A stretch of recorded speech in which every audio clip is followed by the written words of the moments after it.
Buenas tardes, Emilio. Hola Kiko, muy Como- buenas, hombre, buenas tardes. Buenas tardes. Como comentaba fuera de cámara, esta es la última edición de los encuentros del curso 2021-2022 y ya solamente nos quedaría el taller extraordinario de verano del mes de julio y a partir de septiembre reanudaremos con los próximos encuentros mensuales desde septiembre hasta junio. Pues adelante, este encuentro consiste en ser semillas de la nueva humanidad, prácticas para sacar lo mejor de ti mismo y ponerlo al servicio de los demás. Gracias, Emilio. Estupendo, Kiko. Pues muchísimas gracias. Muchas gracias también a todos vosotros, a todas vosotras, por vuestra participación y, como me gusta insistir en cada encuentro mensual, por vuestra presencia.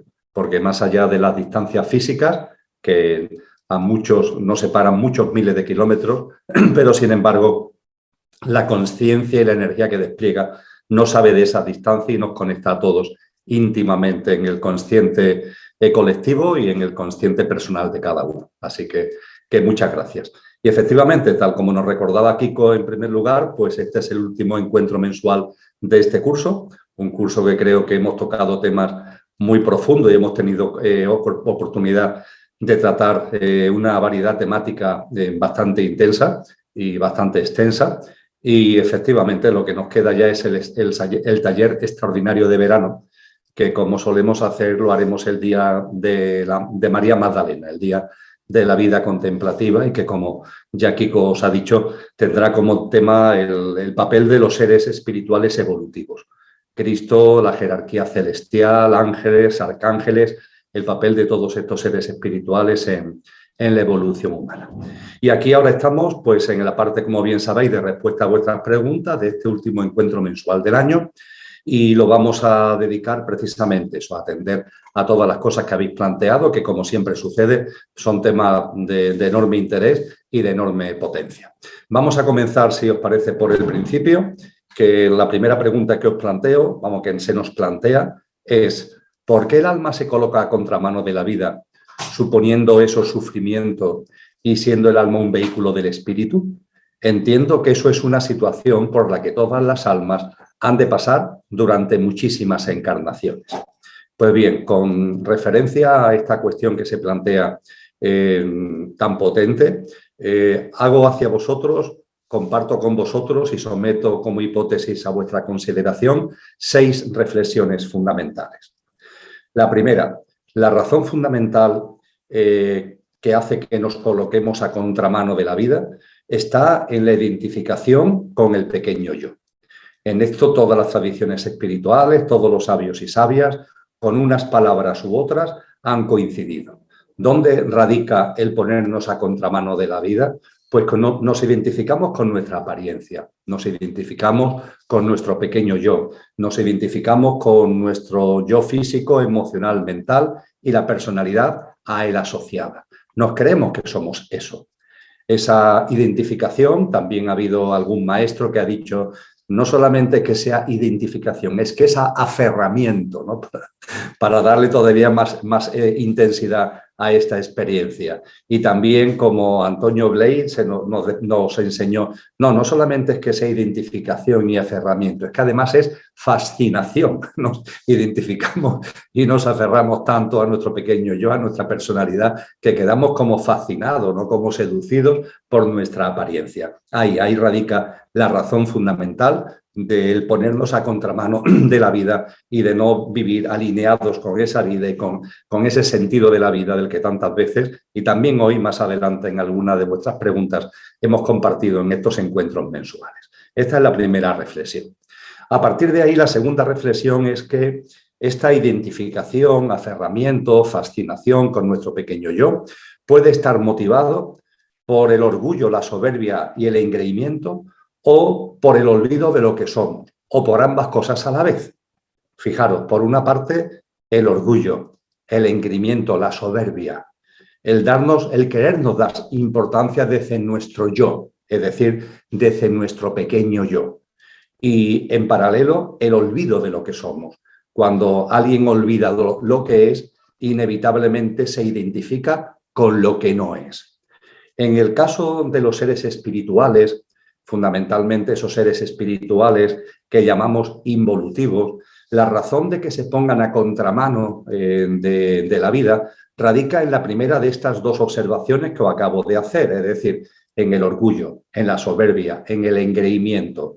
Lo compartíamos en el taller extraordinario de Navidad, donde hablamos de estos seres espirituales involutivos. Ellos le dan la vuelta a esa máxima sensacional que nos dejó como legado, o al menos se le atribuye, el místico sufi Al-Halal, que en el siglo IX nos enseñó: Dios es yo, y yo soy Dios cuando ceso de ser yo. Pues bien, desde el punto de vista del orgullo, de la soberbia, del engreimiento, que insisto es lo que lleva a ponerse a contramano a seres que viven en dimensiones sutiles, a los que llamamos seres espirituales, este orgullo, soberbia e engreimiento le lleva a decir: Dios es yo y yo soy Dios sin cesar de ser yo.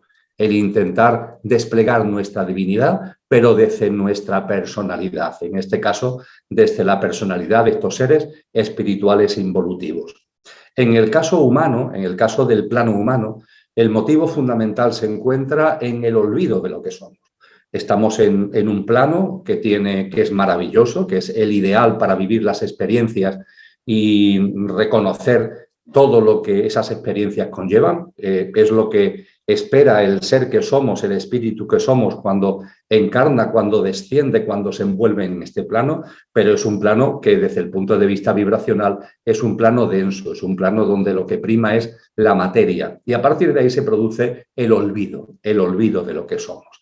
Y el olvido de lo que somos, como compartí hace un momento, al olvidar lo que somos, pues inevitablemente nos identificamos con lo que no somos. En algún encuentro mensual hemos hecho referencia a los kleshas, es decir, a las causas fundamentales del sufrimiento que nos enseña la tradición hinduista, que nos enseña la tradición budista, que nos enseña la ciencia del yoga. Y en estas causas fundamentales, las causas primarias del sufrimiento humano, la primera, decíamos en su momento, es avidya y la segunda, asmita. Avidya, término sánscrito que significa la ignorancia, pero no cualquier tipo de ignorancia, sino la ignorancia de lo que somos, el olvido, la amnesia, el Alzheimer sobre lo que somos, sobre nuestra esencia. Y a partir de ahí, al vivir en ese Alzheimer de lo que somos, nos identificamos con lo que no somos. Avidya y asmita es lo que lleva al ser humano a no vivir en coherencia con lo que es, porque olvida lo que es, y situarse de forma inconsciente a contramano de la vida. Dicho esto, dicho la primera reflexión en cuanto a la identificación, aferramiento, fascinación, la segunda reflexión en torno a que esta identificación, aferramiento, fascinación puede girar en torno a estos dos pivotes: orgullo, soberbia y engreimiento, y el olvido de lo que realmente somos. Planteada esta tercera reflexión, que en el plano humano la razón fundamental es precisamente ese olvido de lo que somos, avidya, y a partir de ahí el aferramiento, la identificación con lo que no somos, asmita. La cuarta reflexión de las 6 que quiero compartir con vosotros y con vosotras al hilo de esta cuestión que se ha planteado es poner de manifiesto que el situarse a contramano de la vida no es lo general en la creación. Es decir, que no veamos la manifestación, el cosmos, el universo, la creación como un escenario donde las formas de vida normalmente, entre comillas, se ponen a contramano de la vida. No, no es así. Lo que abunda en el universo, en la multitud de formas de vida que jalonan en todos los mundos que pululan en este inmenso y colosal cosmos, lo que prima, lo que es lo normal y es lo frecuente, son formas de vida que se sitúan alineadas con la vida, no a contramano de la vida, sino alineadas con la vida. Lo que ocurre es que en el ámbito de dimensiones espirituales a veces se produce lo que antes compartíamos desde la soberbia y el orgullo. Seres espirituales se ponen a contramano de la vida, pero no es lo mayoritario. Y en el ámbito de las muchas civilizaciones humanoides que seguro que hay en este inmenso universo, entre 1 y 2 billones de galaxias y estamos hablando, por tanto, de trillones y trillones de sistemas solares y de cuatrillones de planetas, de las muchas civilizaciones humanoides que habrá por todo el universo. La inmensa mayoría viven alineadas con el sentido de la vida. Solamente hay un tanto por ciento, que yo no me atrevo a decir cuál es, pero que no es ni mucho menos mayoritario, de humanidades que en un momento concreto de su proceso evolutivo se decantan por ponerse a contramano de la vida. De hecho, es lo que le ocurrió a nuestra humanidad.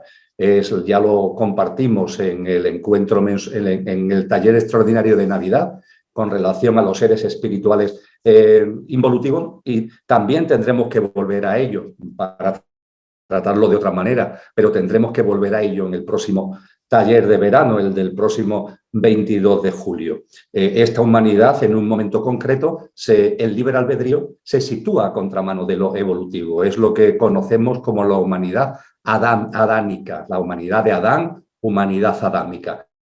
Allá por la primera fase de la humanidad atlante, que la humanidad, esta humanidad en la que están encarnadas nuestras almas, se decanta por lo involutivo. El libro del Génesis, muchas tradiciones espirituales, de muchas formas nos relatan este acontecimiento. Pero lo que quería reflejar, lo que quería subrayar en esta cuarta reflexión, es que situarse a contramano de la vida no es la regla general de la vida de los seres que pululamos y que habitamos y que integramos este maravilloso universo.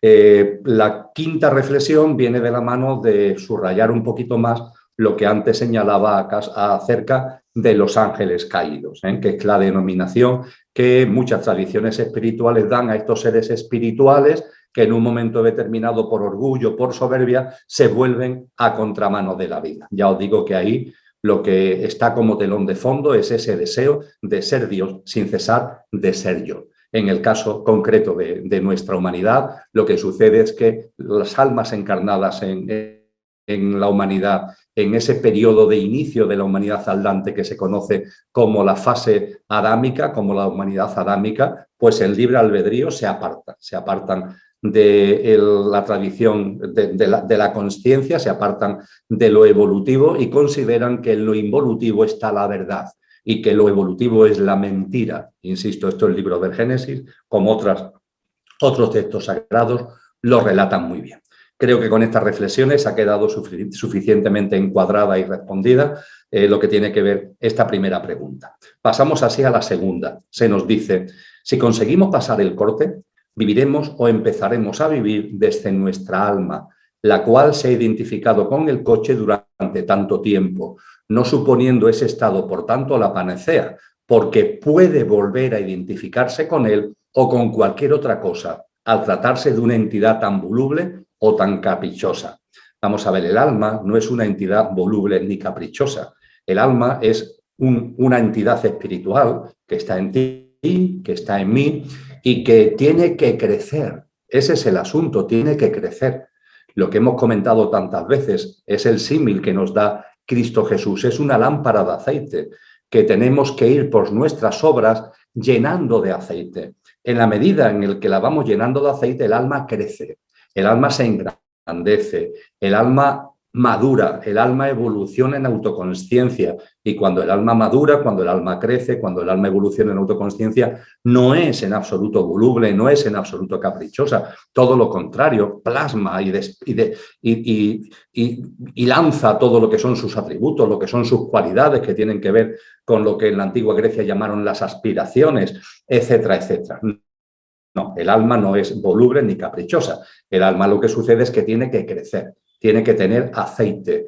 Y cuando no tiene aceite le falta evolución en consciencia. Y a la falta de autoconsciencia, pues sí. Entonces, claro, esa falta de autoconsciencia, esa falta de aceite en la lámpara hace que tienda a identificarse con el pequeño yo. Pero en cualquier caso, cuando hablamos del corte, que se hace referencia en la pregunta que estamos compartiendo, cuando se habla del corte, hay que tener en cuenta que los textos cristianos son muy claros al respecto. El corte se llama así porque abre una bifurcación en la evolución humana.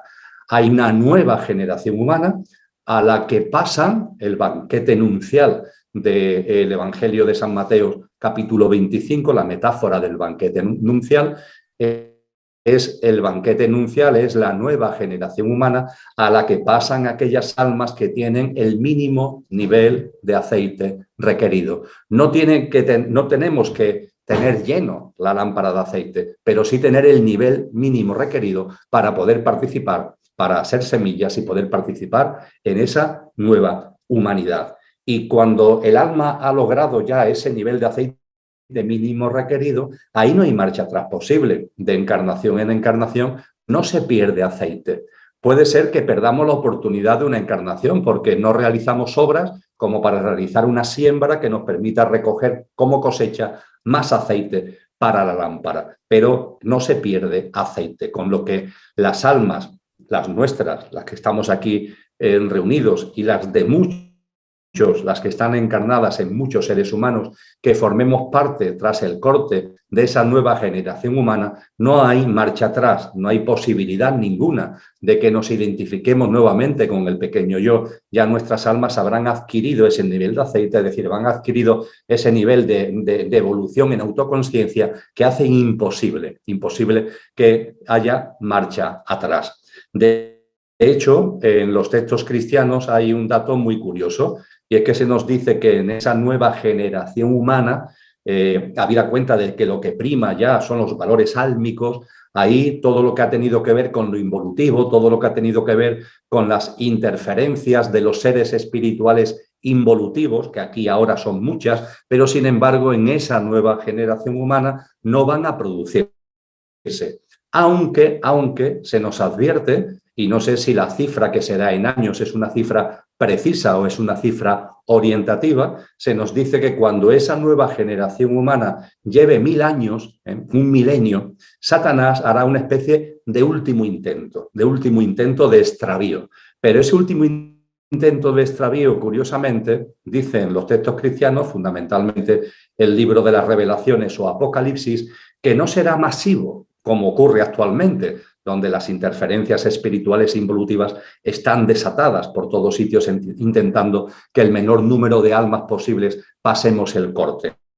No, será selectivo. Concretamente se nos dice en el libro del Apocalipsis que esa especie de arremetida final de Satanás irá dirigida a los 144.000 sellados, es decir, a las 144.000 almas encarnadas en el ser humano de mayor nivel de aceite. Es una especie de arremetida como para quitar de en medio lo que es la punta de lanza del liderato en conciencia de esa nueva humanidad, pero no es masiva porque ya este propio hecho que estoy compartiendo pone de manifiesto que ya las almas no pueden tener una especie de regresión, no pueden tener una especie de marcha atrás, porque simple y llanamente, vuelvo a repetirlo, no se pierde aceite y si pasamos el corte es porque ya tenemos el nivel de aceite mínimo requerido que, entre otras cosas, garantiza, por la evolución en autoconsciencia del alma, que pone de manifiesto que no hay ya identificación con ese pequeño yo, aferramiento y fascinación por el pequeño yo. Tercera cuestión que habéis planteado, cuando observamos a la mente, ¿quién la observa? ¿El alma? ¿El espíritu? Bien, el observador del observadores y quien observa también a la mente es la conciencia, Y la conciencia, la hemos hablado también de esto en algún encuentro, la conciencia es el sistema operativo de lo que somos, el sistema operativo de la esencia que somos, el sistema operativo del ser.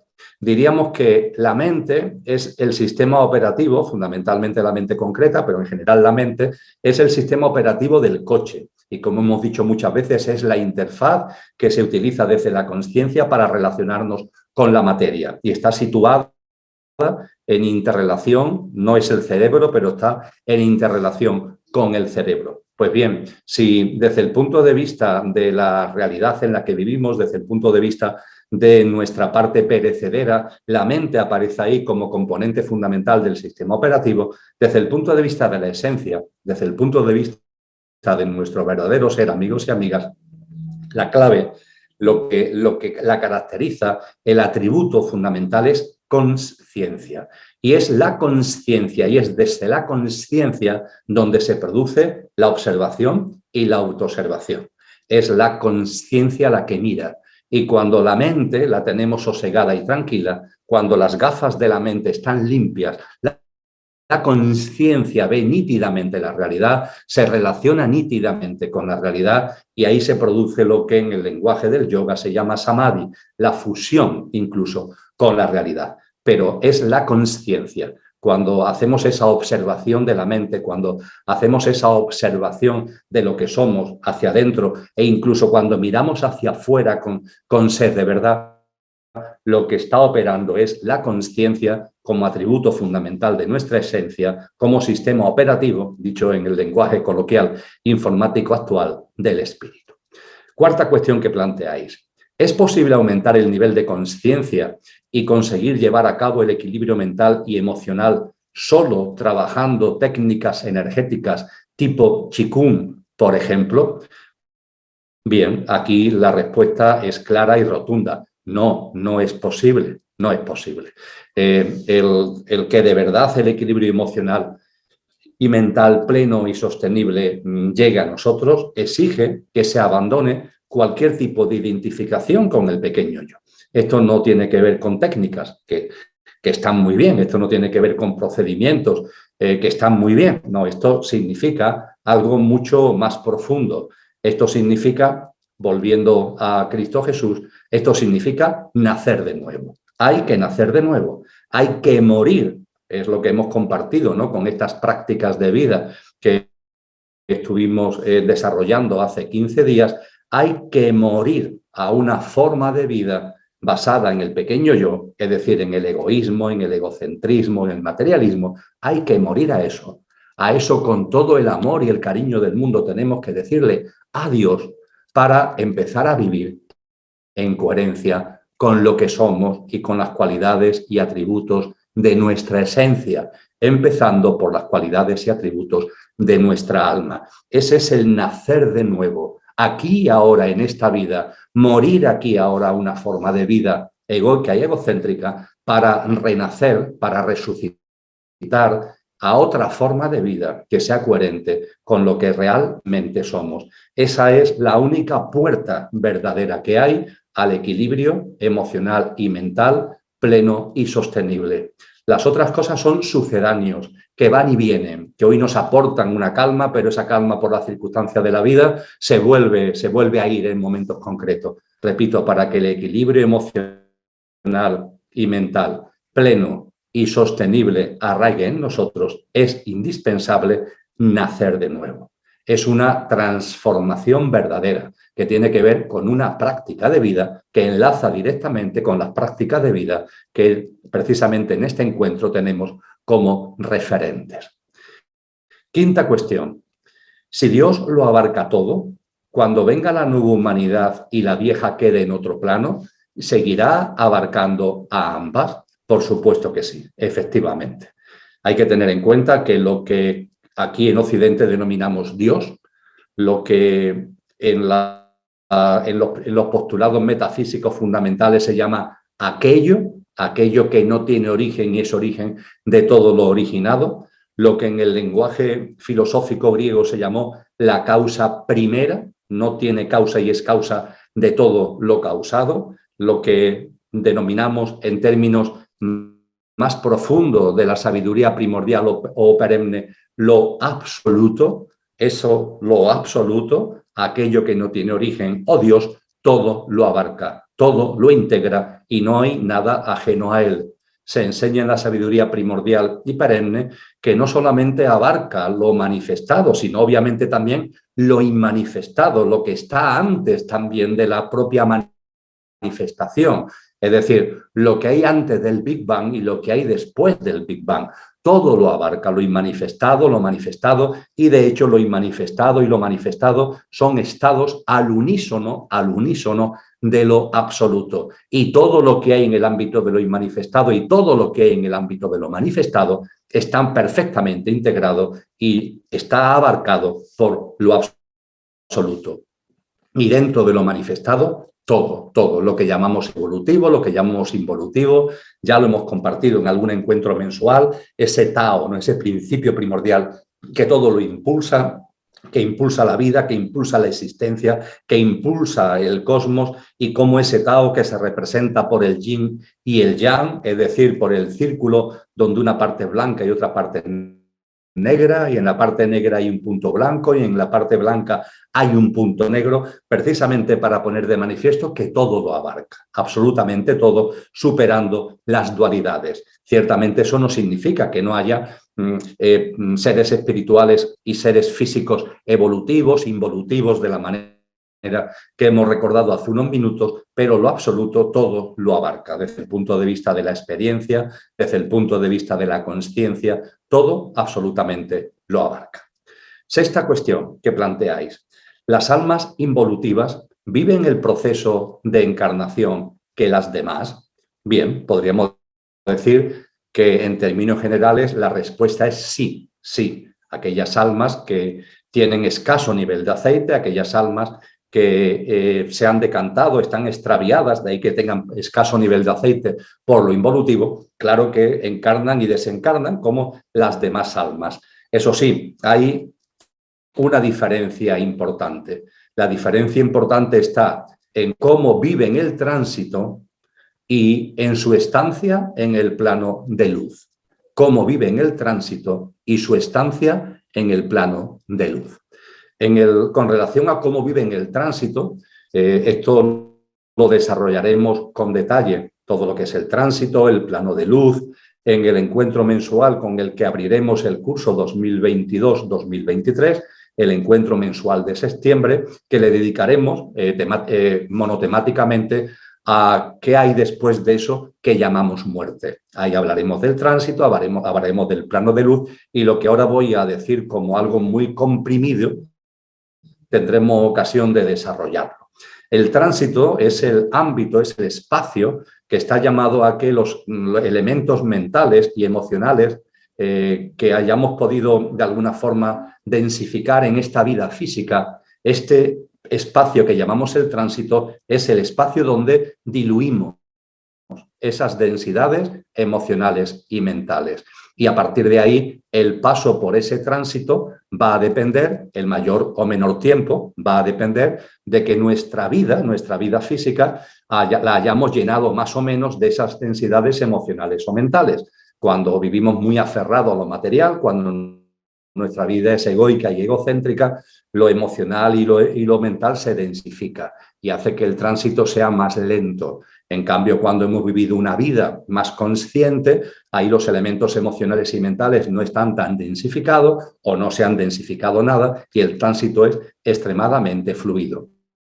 Cuando hablamos de almas involutivas, esas almas involutivas llevan una vida muy materialista, egoica y egocéntrica, por tanto, los elementos materiales, los elementos mentales y emocionales están muy densos y el paso por el tránsito se hace muy largo. Es la diferencia con las almas que no son involutivas, que las involutivas el tránsito se hace muy largo. E incluso, como veremos en septiembre, puede darse excepcionalmente la posibilidad, cuando la densificación emocional y mental, por tanto la involución, es muy alta, puede darse la posibilidad de que ese alma vuelva a encarnar desde el propio tránsito, sin llegar ni siquiera al estadio final de nuestro camino una vez que desencarnamos, que es el plano de luz, el Devachan, del que hablan los orientales y que tiene que ver también con el cielo que hablan los cristianos. Esta es la primera diferencia entre las almas evolutivas e involutivas,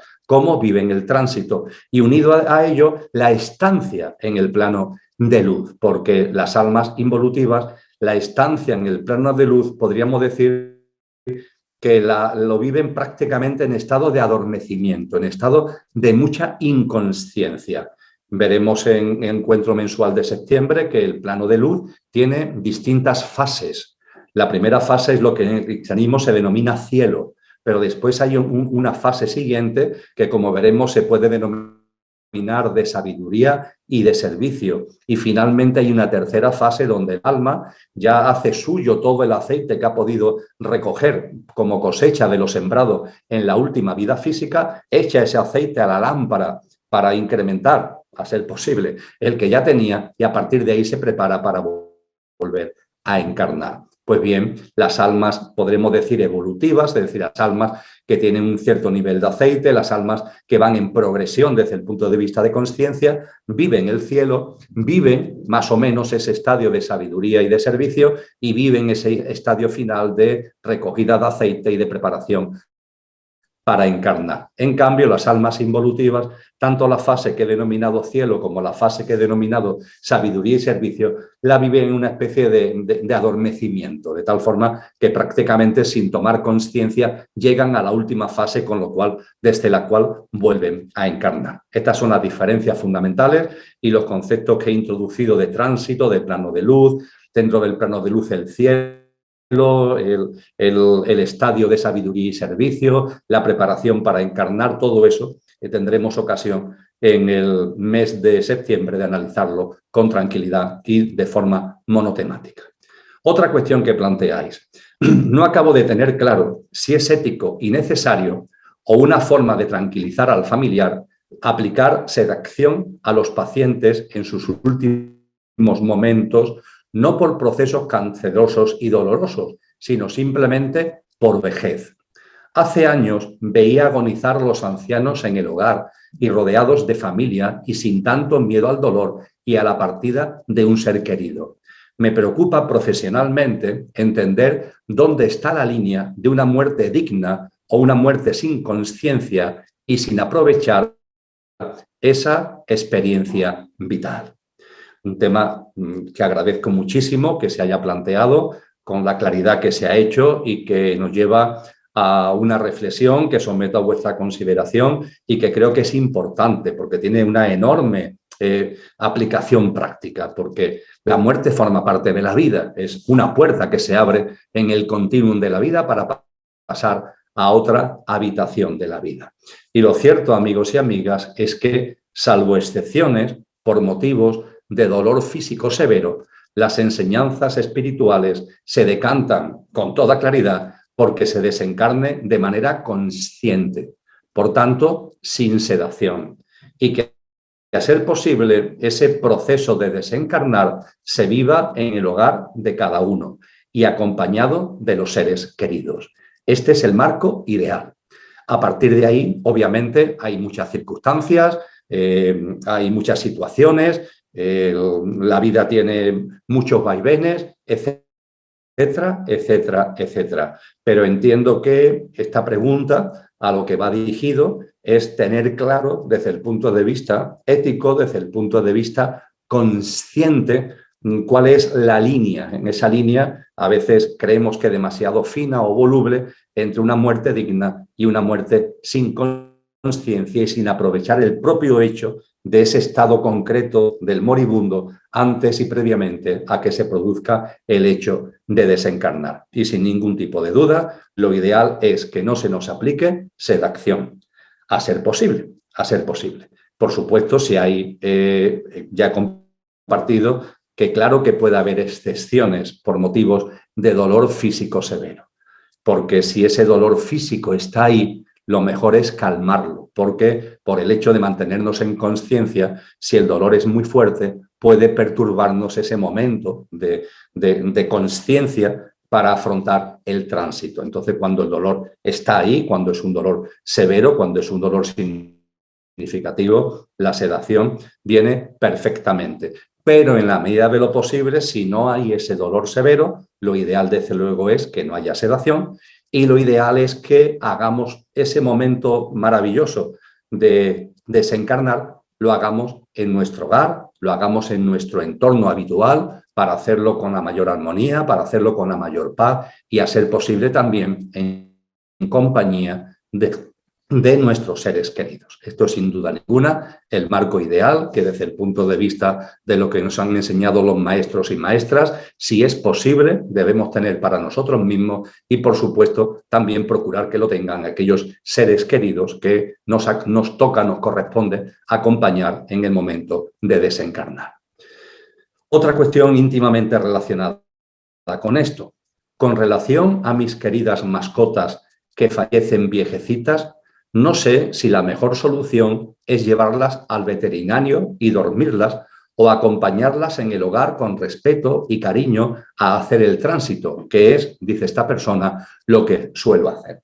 Pues bien, a esta cuestión la respuesta es exactamente la misma que a la pregunta o a la cuestión anterior. No hay ninguna diferencia. Los animales, no lo olvidéis, tienen alma, como tú y como yo. Es verdad que es un alma grupal, es un alma que en su proceso evolutivo aún no se ha individualizado o diferenciado, pero claro que tienen alma, ese alma grupal, como un ser humano. Y los animales tienen también un mundo emocional, sistema nervioso semejante al de las personas en cuanto a la percepción de placer y de dolor. Por tanto, no hay diferencias. Y todo lo que hemos compartido acerca de vivir el tránsito con relación a las personas, en ese marco ideal que hemos compartido de hacerlo de manera consciente en el entorno habitual y en el hogar de cada uno y acompañado de los seres queridos, es total y absolutamente aplicable también a los animales que conviven con nosotros. Novena cuestión. Existen deseos de alta gama relacionados con las aspiraciones del alma y de baja. ¿Cómo hacer para que vayan desapareciendo los deseos de baja gama vibracional? ¿Tienen que desaparecer? Habría que poner ejemplos. Bien, pues vamos a ello y para responder esta cuestión vamos a hacer 4 grandes reflexiones. La primera, los deseos de baja gama son todos los incluidos en el amplio espectro del egoísmo, del egocentrismo, del materialismo, del servicio a uno mismo con olvido o incluso desprecio de los demás y de la vida, etc. Todo lo que se mueve en este amplio espectro, repito, egoísmo, egocentrismo, materialismo, servicio a uno mismo, olvidando por completo a los demás o incluso despreciando a los otros y a la vida, todo lo que ello conlleva, hace que lo que primen y aparezcan sean deseos de baja gama. Primera reflexión que creo que es de puro sentido común. Segundo, estos deseos de baja gama, es muy importante, van desapareciendo no por una decisión de la mente, no porque yo decida que se diluyan esos deseos de baja gama que hay en mí. No, eso no conduce a ninguna parte. Eso es puramente un juego mental intelectual. No, esos deseos de baja gama van desapareciendo de manera natural en la medida en la que avanzamos por el sendero espiritual. Es algo, por tanto, que va aconteciendo de manera absolutamente natural al compás de nuestra evolución en conciencia. Son deseos, vuelvo a decirlo, estos deseos de baja gama, son deseos ligados a una forma de vida basada en el pequeño yo y van diluyéndose en la medida que avanzamos hacia eso que hace unos minutos compartimos sobre el nacer de nuevo. En la medida en que vamos muriendo a una vida aferrada al pequeño yo y vamos resucitando y naciendo a una vida coherente con lo que somos, en la medida en que eso va aconteciendo, en el proceso que eso va aconteciendo, eso hace que esos deseos de baja gama, de manera natural, no por una especie de forzamiento mental, sino de manera natural y de manera real, vayan diluyéndose de nuestra vida. Por tanto, como tercera reflexión, nuestra voluntad, con mayúscula la V, nuestra voluntad, la voluntad del ser que somos, la voluntad de nuestra esencia imperecedera, debe enfocarse no a la lucha contra los deseos de baja gama, sino hacia el avance en el camino de la consciencia, porque la lucha no los va a quitar de en medio. Lo que va a hacer que se vayan diluyendo es el avance en el camino de la consciencia. Eso es lo que conllevará su disolución natural. Y aquí las religiones dogmatizadas no nos hacen favor precisamente porque algunas de ellas nos transmiten mensajes de pelea o incluso de, por ejemplo, de martirizar y flagelar al cuerpo físico como una manera en que determinados deseos de baja gama se vayan. Y eso simplemente, repito, es un juego intelectual, es un juego de la mente, pero no es real.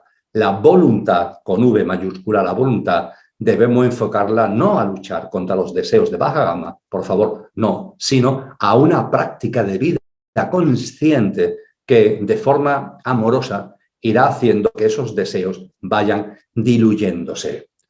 Como cuarta reflexión, no tengo ninguna duda que muchos de los participantes en estos encuentros mensuales habéis vivido y vivís lo que acabo de comentar y lo confirmáis con la evolución en conciencia que habéis experimentado y que estáis llevando a cabo. Creo que somos muchos los que podemos atestiguar, por ejemplo, que cuando en conciencia vamos avanzando, vamos haciendo nuestra una vida más sencilla y sin tantas necesidades, es decir, cuando en conciencia nos vamos dando cuenta, nos vamos percatando de que no se necesita tanto y hay algo en nuestro interior consciente que se va plasmando en nuestro día a día hacia una vida que podemos calificar de una vida más sencilla, en la dinámica de las prácticas que compartimos hace 15 días.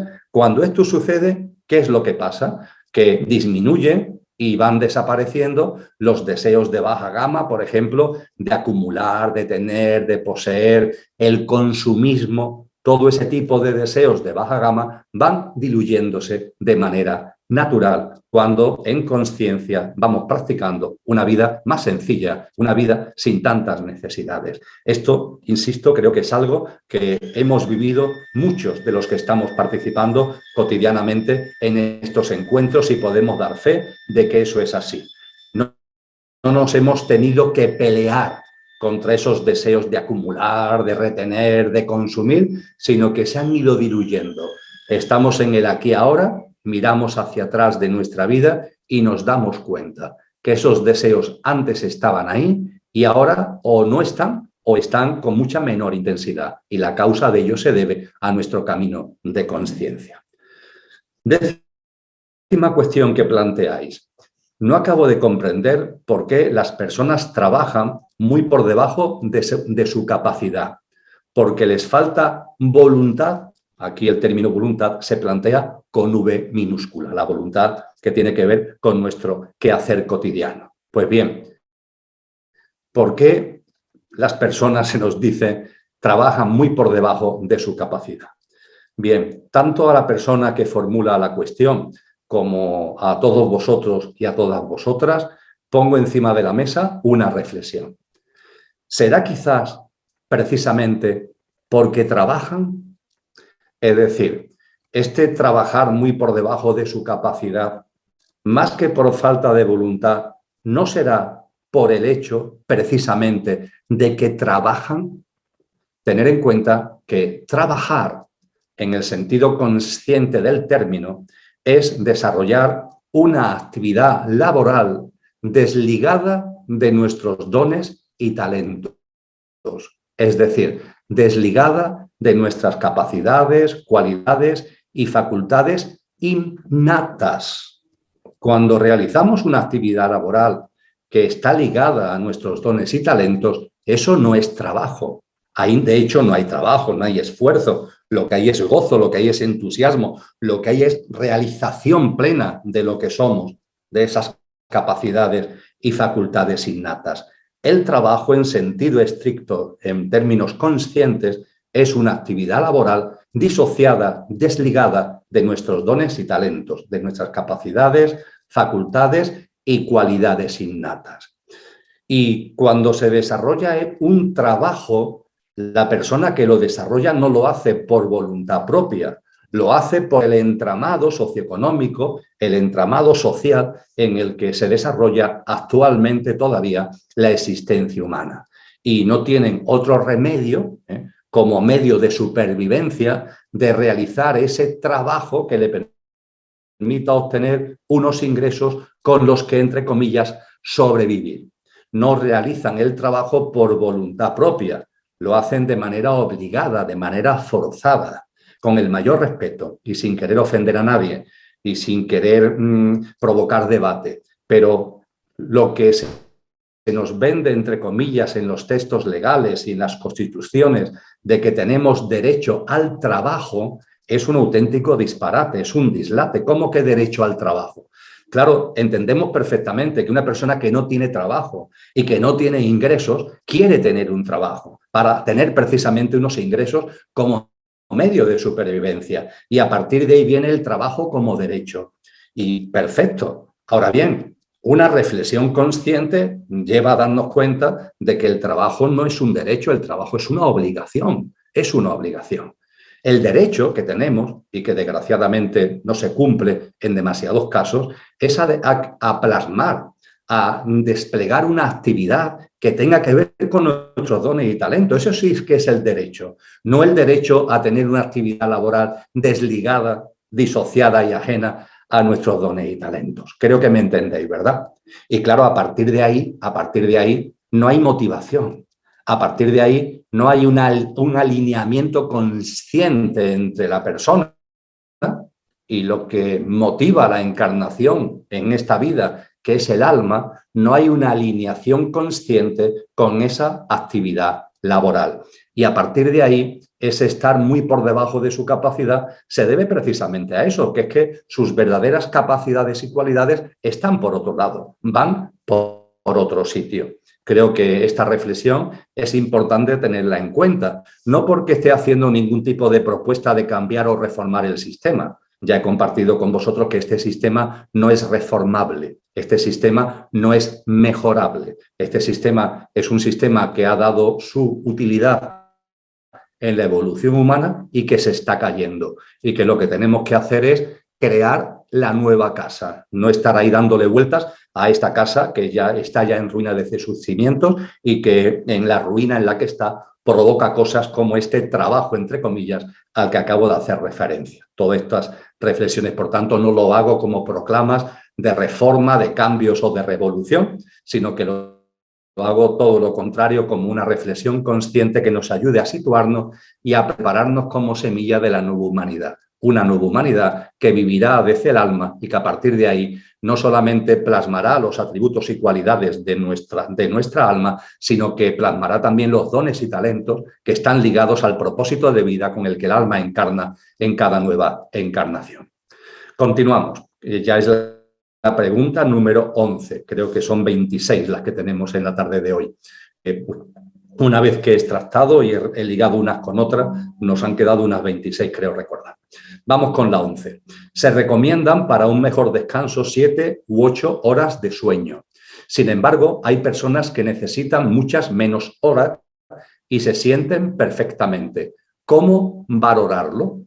Y dice más adelante esta persona, creo que la respuesta está dentro de la pregunta. Si se sienten perfectamente, ya está. Pues bien, efectivamente, es decir, en la medida en que este amigo o amiga ha ido desarrollando la pregunta, él mismo o ella misma se ha dado la contestación.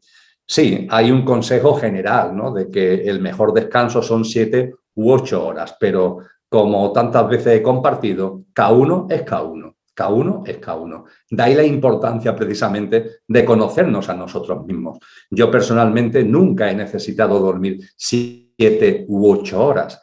Entiendo que si se da ese consejo general es porque la mayoría de las personas, la mayoría, sí lo requieren, pero yo conozco personas, muchas, que necesitan dormir bastante menos horas. Por cierto, también conozco alguna que en lugar de 7 o 8 prefiere dormir 8 o 9 por su biorritmo, por sus características vitales, pero también conozco personas que con 5 horas, con 4 horas de sueño están perfectamente. A partir de ahí, cada uno es cada uno. Lo que tenemos que hacer es conocernos y dormir desde ese conocimiento, saber el número de horas que hacen que estemos perfectamente descansados, que estemos lúcidos para desarrollar nuestra vida cotidiana y a partir de ahí aplicarlo. Tener en cuenta también, aunque en la dinámica de vida estresante, de tanto culto a la velocidad, este asunto cada vez está como más orillado, pero tener en cuenta que hay estudios desde hace mucho tiempo y también en la actualidad que ponen de manifiesto que tan importante como el número de horas de sueño es la calidad de esas horas. No solamente el número de horas, sino la calidad de esas horas. Y, por ejemplo, estos estudios ponen de manifiesto con carácter general que 1 hora de sueño en lo que llamamos siesta es más productiva en términos de descanso que 1 hora de sueño de lo que llamamos noche, hasta el punto de que hay estudios que dicen que 1 hora de siesta equivale a 2 o 2,5 horas de descanso nocturno. Con lo que si una persona, por ejemplo, necesita 7 horas de sueño y duerme 1 hora de siesta, eso conllevaría que durante la noche, con 5 horas, 4 horas y media, tendría suficiente como para estar en perfecto estado de forma, en estado lúcido para poder vivir la vida como hay que vivirla, de manera consciente. Continuamos. Hay un momento en el camino de la expansión de la consciencia donde surge en forma natural la innecesariedad de hacer y nos vamos dando cuenta que no hemos venido a hacer, sino a ser. Pero por otra parte, al ver la vida que llevó Cristo en la tierra, nos damos cuenta de todo el aporte concreto y real que realizó en su vida cotidiana. ¿Cómo podemos ir integrando y equilibrando la innecesariedad de hacer algo concreto junto con el servicio a los demás?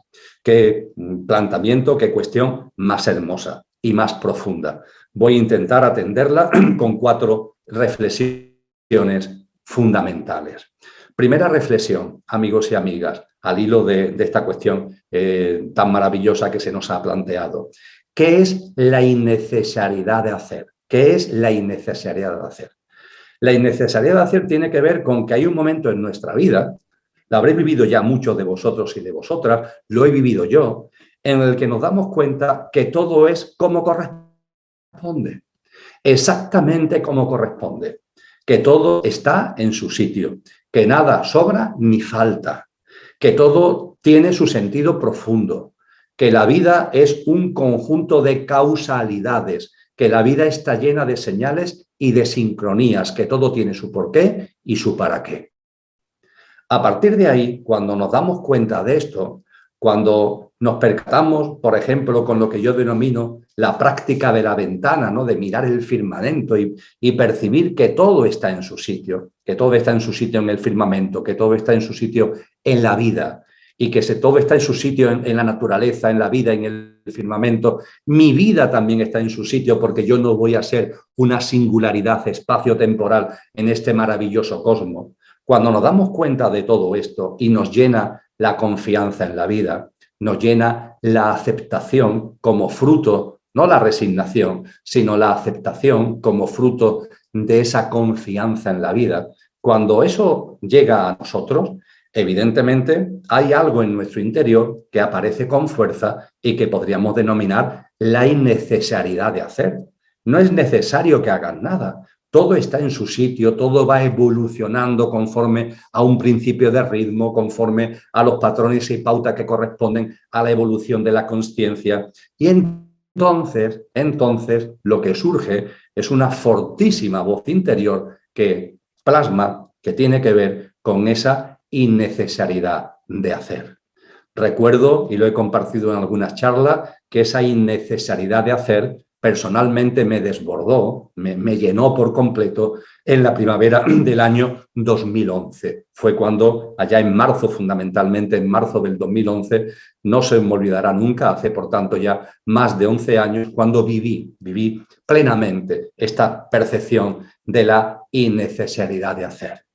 Pero a partir de ahí, segunda reflexión, a partir de ahí, recuerdo que he leído en textos de sabios y sabias y también lo he vivido personalmente en el escenario temporal que acabo de compartir, que cuando la innecesariedad de hacer llega a nuestra vida, hay algo en nuestro interior que se hace una pregunta. Vale, no es necesario que haga nada, pero entonces, ¿qué hago? Puede parecer una pregunta absurda, una especie de contradicción, pero si lo reflexionáis está muy cargado de lógica. Vale, ya me he dado cuenta que no es necesario que haga nada, pero entonces, una vez que me he dado cuenta, ¿qué hago? No es necesario que haga nada, pero si estoy aquí encarnado, será por algo. Todos sabemos, porque lo hemos compartido en muchos encuentros mensuales, porque lo hemos ido comprendiendo, que hay un propósito de vida, lo que los orientales llaman Dharma. No hemos encarnado aquí por casualidad, porque las casualidades no existen y menos para encarnar. No estamos aquí por casualidad, encarnamos aquí con un propósito de vida que tiene que ver con el karma, al que se le une también el karma que deviene de vidas anteriores. Y todo esto es lo que estamos plasmando, o deberíamos plasmar y gestionar en la nueva vida. Por tanto, aquí no estamos por casualidad. Y aunque ciertamente la vida no necesita que hagamos nada y no somos imprescindibles, y eso nos tiene que llenar de humildad y tiene que evitar ideas extrañas de ir por la vida como salvadores. No, no, no. Si la vida se las arregla ella misma, alinéate con ella, que es lo que corresponde que hagamos. Y la innecesariedad de hacer deviene de ahí. Pero en paralelo, repito, si estamos aquí encarnados, será por algo. Dharma, karma, pero en cualquier caso será por algo. Y ese algo es en el que tenemos que ahondar, ese algo en el que tenemos que profundizar. Es decir, la innecesariedad de hacer nos lleva a una reflexión profunda para plantearnos conscientemente qué es lo que nos corresponde hacer. No conformarnos con cualquier cosa, con la distracción, con el entretenimiento, sino comprender que si estamos aquí es para hacer algo, y ese algo es algo profundo, que tiene que ver con nuestra esencia, que tiene que ver con lo que encarna en cada nueva vida humana. Y ahí, como tercer elemento en contestación a esta pregunta, volvemos a los dones y talentos, volvemos a nuestras capacidades, cualidades y facultades innatas, porque esos dones y talentos están íntimamente ligados al propósito de vida. Podríamos venir con unos dones o con otros, pero venimos cada uno con los nuestros, los que nos corresponden. Y esas facultades innatas que cada uno tenemos en un menú muy amplio y cada uno las nuestras, y todos tenemos algún don o algún talento sin excepción dentro de una enorme variedad. Pues bien, esos dones y talentos tienen que ver con el propósito de vida.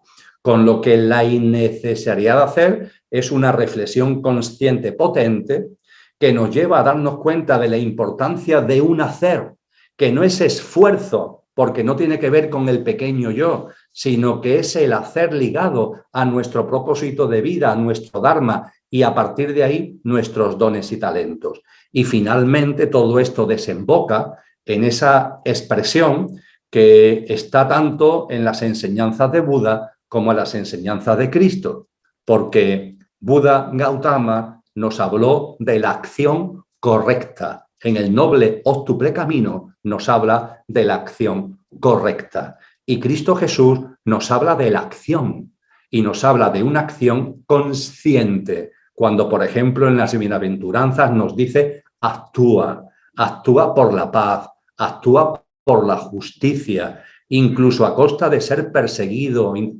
incluso a costa de ser calumniado, actúa por la paz, actúa por la justicia. Y como se plantea por la persona que ha realizado esta pregunta, él fue una manifestación clara, una plasmación evidente de lo que es esa acción consciente, porque el camino de la consciencia no es el camino de la indiferencia. Estamos aquí encarnados, tenemos un propósito de vida, unos dones y talentos ligados a ese propósito de vida. Y además, el camino de la consciencia es un camino de amor y es un camino de compasión.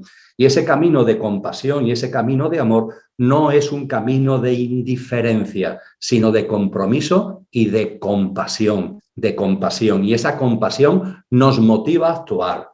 Nos motiva a actuar por la paz, nos motiva a actuar por la justicia, nos motiva a actuar para paliar desigualdades. Somos conscientes, perfectamente conscientes desde nuestro ser, que este sistema eso no lo va a traer consigo. Ya nos encargaremos nosotros, ya nos estamos encargando nosotros de que esto sea así, configurando y siendo semillas de una nueva humanidad, donde todo esto sí será una realidad. en este sistema corrupto, en este sistema pervertido, en este sistema con tantas interferencias involutivas, este sistema que ha dado de sí lo que tenía que dar y que no es mejorable ni reformable, esto no lo va a plasmar. Pero en este sistema, además de ser semillas de lo nuevo, hay algo en nuestro interior que es la compasión y el amor. Y la compasión y el amor nos lleva a que en el aquí y ahora, cuando todavía la nueva humanidad está ahí como semilla, pero no se ha plasmado, ante tantas situaciones de dolor, ante tantas situaciones de injusticia, nos llama a movernos, nos llama a movilizarnos. No desde la baja vibración de la lucha, de la confrontación, ni de la reforma, ni de las propuestas de no sé qué o de no sé cuánto, sino desde la consciencia y desde la compasión. Y tendemos la mano para paliar tanto dolor, tendemos la mano para paliar tanto sufrimiento, tendemos la mano para paliar tanta injusticia, tendemos la mano a favor de la paz, tendemos la mano a favor de lo que sabemos que son los valores profundos de nuestro verdadero ser. Y eso lo hacemos manteniendo siempre una alta vibración. Es lo que caracteriza a los maestros y maestras, y no digamos ya a Cristo Jesús, que lo que se hace, que hacen mucho, siempre lo hacen en una altísima vibración. Porque cuando Jesús, por ejemplo, echa a los mercadores del templo, cuando Jesús le abre las jaulas donde tienen a animales que venden para ser sacrificados, asesinatos luciféricos y satánicos en el templo de Dios, cuando Cristo Jesús no es indiferente a esto, sino actúa, lo hace con una elevada vibración. La prueba del 9, la prueba del algodón, es que en los evangelios que nos narran esta escena del templo nos dicen que a renglón seguido hizo más milagros que nunca. Y esos milagros de sanación y esos milagros maravillosos que hacía Cristo Jesús no se pueden hacer con una vibración baja, hay que tener una vibración alta. Él abriendo la jaula de los animales, expulsando a los mercaderes del templo, no bajó su vibración, lo hizo de una manera consciente, lo hizo como plasmación de la consciencia, lo hizo amorosa y compasivamente, pero actuando. Creo que todo esto, amigos y amigas, nos ayuda a entender y a poner en su sitio la innecesariedad de hacer. La vida, el universo, no necesita que lo salvemos. Todo está en su sitio, confianza en la vida y aceptación. Pero si estamos aquí, será por algo, propósito de vida, dharma, karma y unido al dharma, los dones y talentos. Y estando aquí encarnados, el amor y la compasión en nuestro camino de consciencia no nos llevan a la indiferencia, nos lleva a la acción correcta de la que habló Buda Gautama, la acción consciente de la que nos enseñó Cristo Jesús. Creo que con esto queda perfilado y enmarcado adecuadamente un tema que además en el ámbito del supermercado espiritual, en el ámbito de la New Age, está absolutamente tergiversado y manipulado. No, es que no es necesario hacer nada. Vamos a ver desde el punto de vista metafísico y desde el punto de vista de fondo, efectivamente, no necesitas hacer nada porque todo es como corresponde y todo está en la lógica evolutiva del ritmo y de la evolución de la consciencia. Ahora bien, aquí encarnados y en nuestro camino de consciencia no somos indiferentes y no somos además cualquier cosa. Somos seres espirituales que estamos aquí encarnados con propósito de vida, con dones y talentos, que estamos llamados a practicar y a compartir a través de la práctica y, por supuesto, el amor y la compasión nos va llenando en nuestro camino de consciencia y eso no lleva a la indiferencia y el no hacer, sino, repito, a la acción correcta que nos enseñó Buda Gautama, la acción consciente que nos enseñó Cristo Jesús. Podemos seguir, ya estamos por la 13ª. Tenemos arraigada la sensación de estar de afán y de que si no hacemos nada estamos perdiendo el tiempo. ¿Cómo podemos entrar en el otro tiempo para dejar de correr? Bien, yo creo que con las reflexiones que acabo de realizar en torno a la innecesariedad de hacer, esta cuestión está también respondida, aunque no desaprovecharé la ocasión para volver a insistir en la importancia, en la trascendencia de nacer de nuevo, Nacer de nuevo, el morir a esa forma de vida basada en el pequeño yo para ir viviendo cada vez más en coherencia con nuestro yo superior, con lo que realmente somos, es la gran palanca, es la gran puerta de transformación que también afecta a lo que esta pregunta plantea.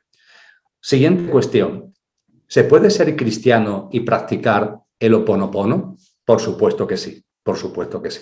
No sé a esta persona lo que le ha llevado a pensar que el cristianismo está de alguna forma peleado o en confrontación con prácticas como el Ho'oponopono. En absoluto, en absoluto. De hecho, la mayoría de las prácticas que tienen que ver con enseñanzas ancestrales, todo lo que tiene que ver con la ciencia del yoga, pongamos por caso, todo lo que tiene que ver, por supuesto, con el Ho'oponopono, todo eso engarza perfectamente con lo que es el verdadero cristianismo.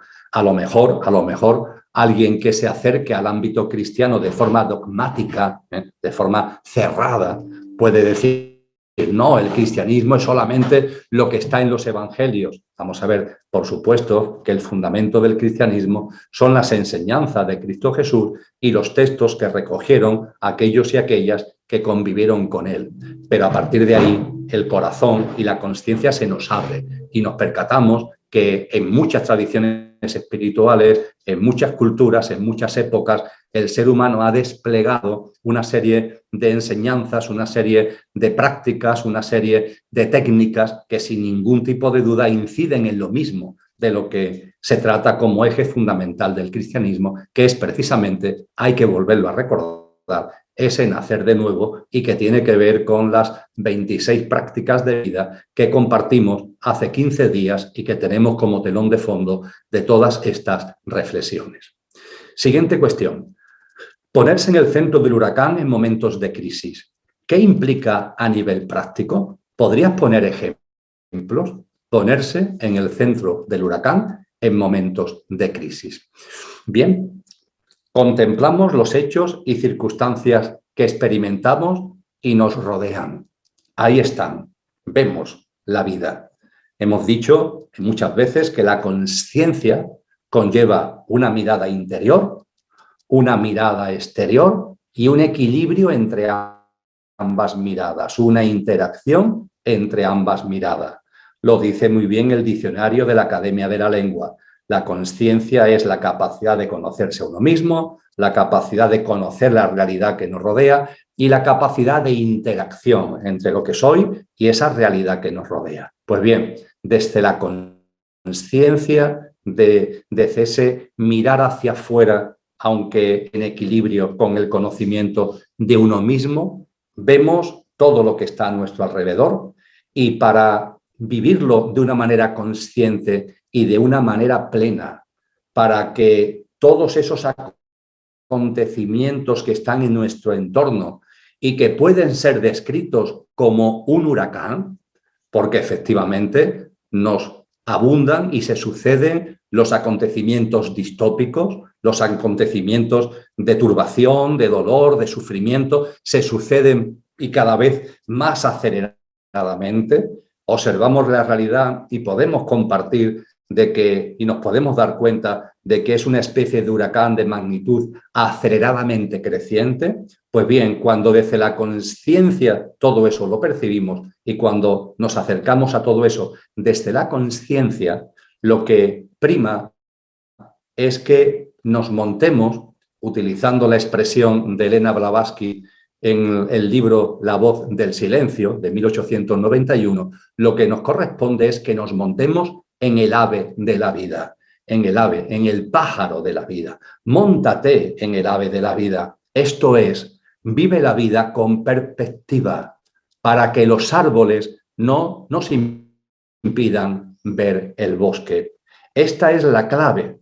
Sería el resumen de los resúmenes para situarnos en el centro del huracán, en los momentos distópicos que estamos viviendo y que se suceden acelerada y crecientemente. La conciencia nos lleva a contemplar toda la realidad montado en el ave de la vida, es decir, con perspectiva, dándonos cuenta, por ejemplo, de que estamos en los dolores del parto, porque esto es un parto para que nazca algo nuevo. La generación humana que está terminando ha dado de sí lo que tenía que dar de sí y ahora asistimos al nacimiento de lo nuevo. Y para que nazca lo nuevo están delante los removimientos, las contracciones del parto. montamos en el ave de la vida y comprendemos, por tanto, lo que está sucediendo. Sabemos que tantos removimientos no son casualidad, sino que tienen un sentido profundo, como los dolores de un parto que va a dar lugar a que nazca algo tan nuevo y tan hermoso como esa nueva generación humana. Y todo esto que acabo de compartir sobre montar el ave de la vida como procedimiento y manera consciente de situarnos en el centro del huracán, me lleva a compartir también con vosotros 4 consideraciones fundamentales. La primera, confiar en la vida, amigos y amigas, confiar en la vida. Confiar en la vida, comprender, no intelectualmente, sino percibir, darnos cuenta interiormente, de corazón, darnos cuenta que todo tiene su sentido profundo. También las noches oscuras, y abandonar la pretensión del pequeño yo de que las cosas sean como yo quiero. Vamos a ir dejando eso atrás. Eso nos impide, por supuesto, situarnos en el centro del huracán. Para montar en el ave de la vida, para tener esta perspectiva a la que anteriormente hacía referencia, un pilar fundamental es confiar en la vida. Comprendemos que todo tiene su sentido profundo. También las noches oscuras. También las noches oscuras. Leía en el día de ayer una preciosa obra corta de Oscar Wilde titulada, fue publicada en el año 1905, 5 años después de la muerte de Oscar Wilde.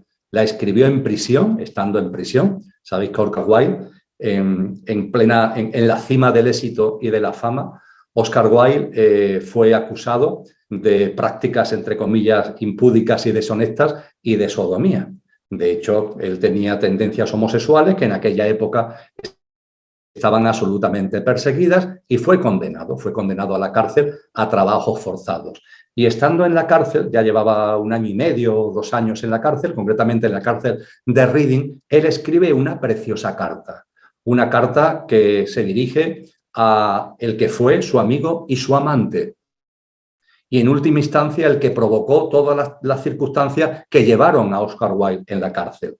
Y esa carta, que repito, escribió a comienzos de 1897, fue publicada 5 años después de la muerte de Oscar Wilde, en 1905, con el título De Profundis. ¡Qué maravilla, amigos y amigas! Qué maravilla a la hora de comprender que todo tiene su sentido profundo.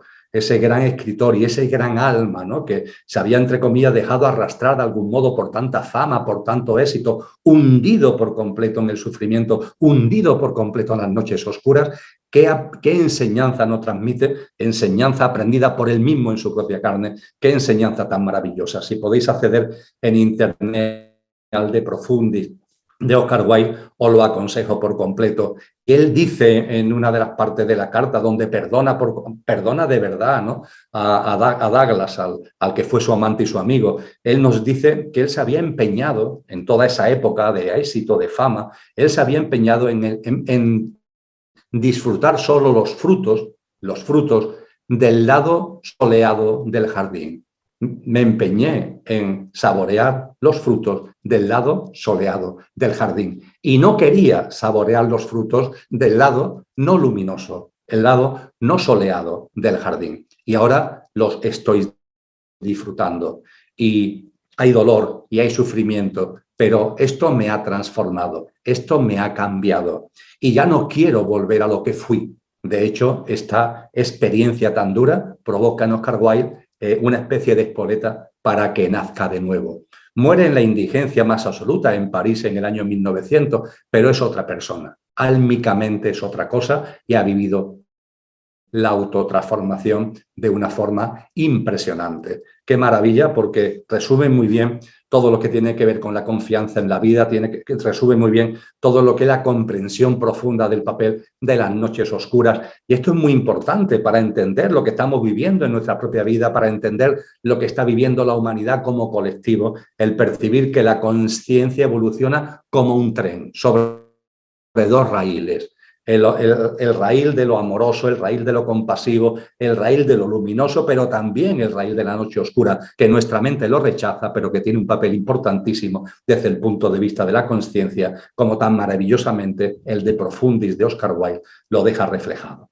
Junto con confiar en la vida, no lo olvidéis, vivir con pistis, es decir, vivir con fe.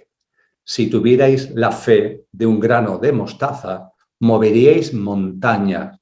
Si tuvierais fe, haríais lo mismo que yo y mucho más. Palabras casi textuales de Cristo Jesús. Y ya sabemos que la fe tiene que ver etimológicamente con el griego clásico. El término pistis es confianza, compromiso y perseverancia. ¿Confianza en qué? En la vida a la que acabamos de hacer referencia, confianza en la vida. ¿Compromiso con quién? Con tu verdadero ser. Que tu tesoro, donde está tu corazón, no esté en lo efímero, en lo evanescente, en lo superficial. No, comprométete con lo que de verdad eres.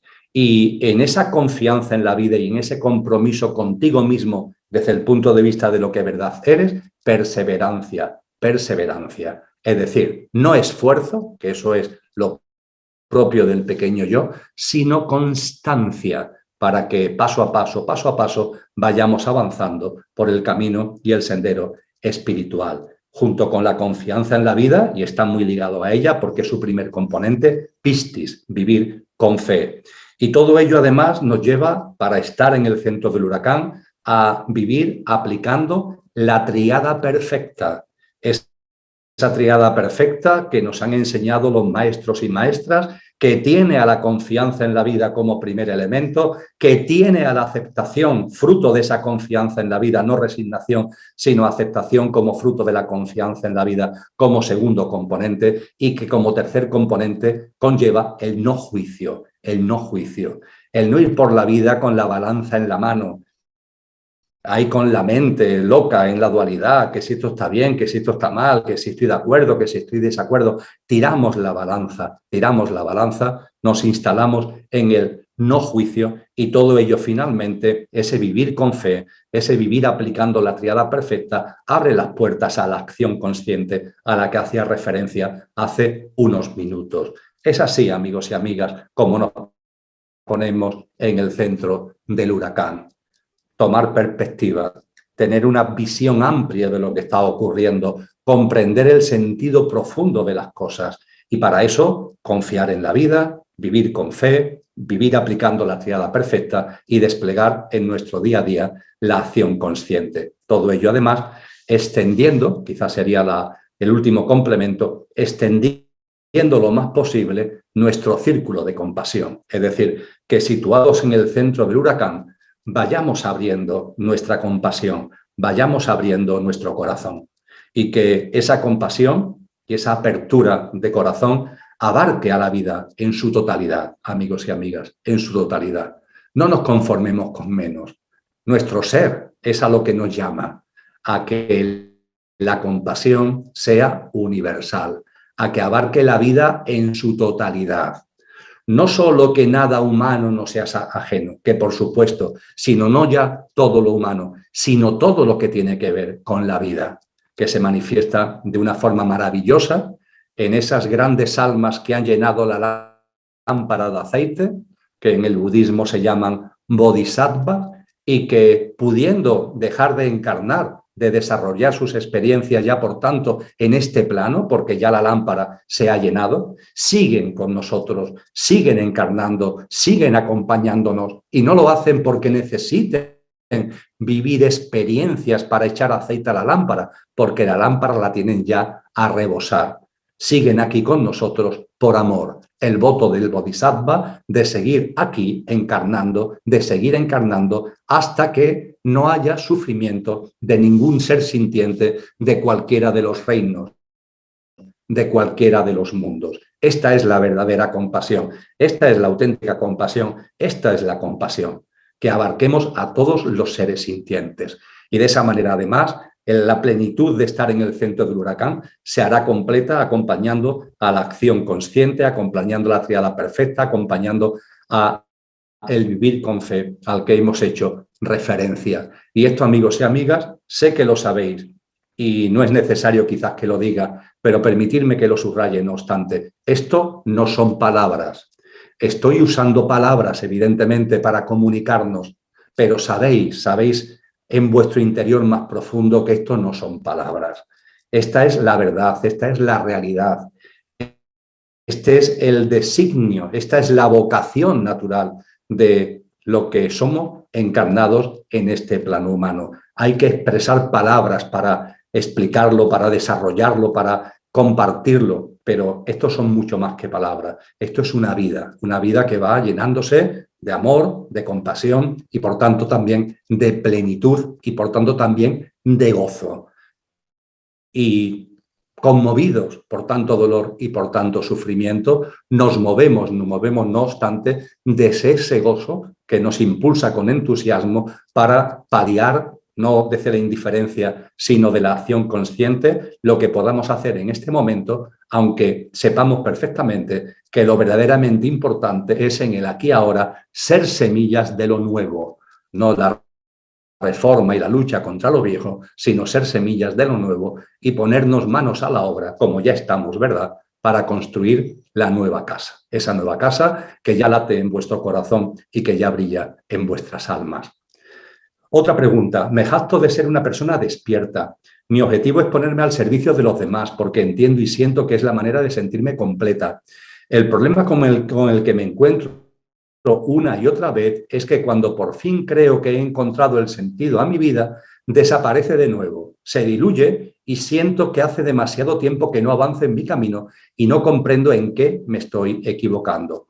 ¿Por qué no consigo sentir el sentido de la vida? Bien, hablamos antes del Tao, hablamos de que todo tiene un sentido. El término Tao, palabra china, chino antiguo, significa camino, el principio primordial, aquello que no tiene origen y de lo que deviene todo lo originado, marca un impulso, marca un camino, le da a la vida un sentido, lo que en Occidente se ha llamado, en el lenguaje de Agustín de Hipona, en el lenguaje de Tomás de Aquino, se ha llamado un orden natural.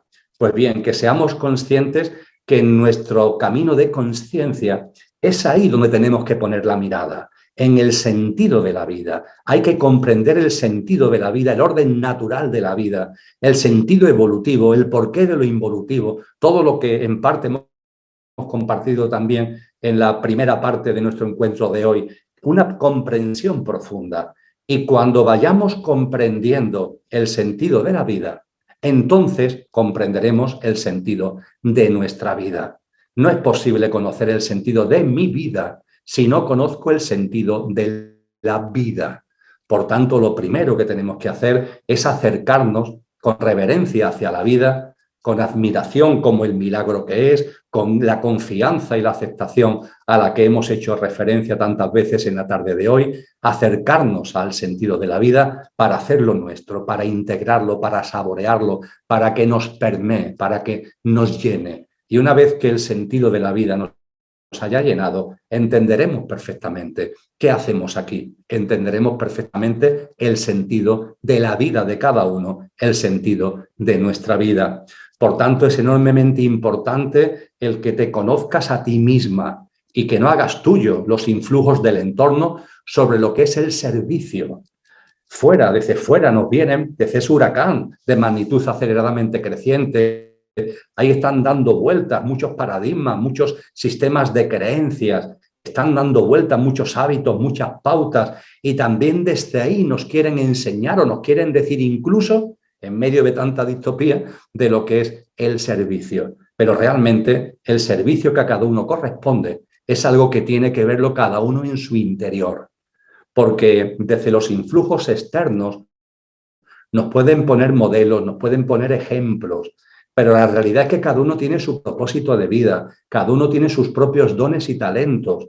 Y es eso lo que tenemos que descubrir. Y desde nuestros dones y talentos y desde nuestro propósito de vida, percibir cuál es el servicio que nos corresponde aportar a los demás y a la vida. Y no se va, quizás no tenga nada que ver con lo que viene de fuera.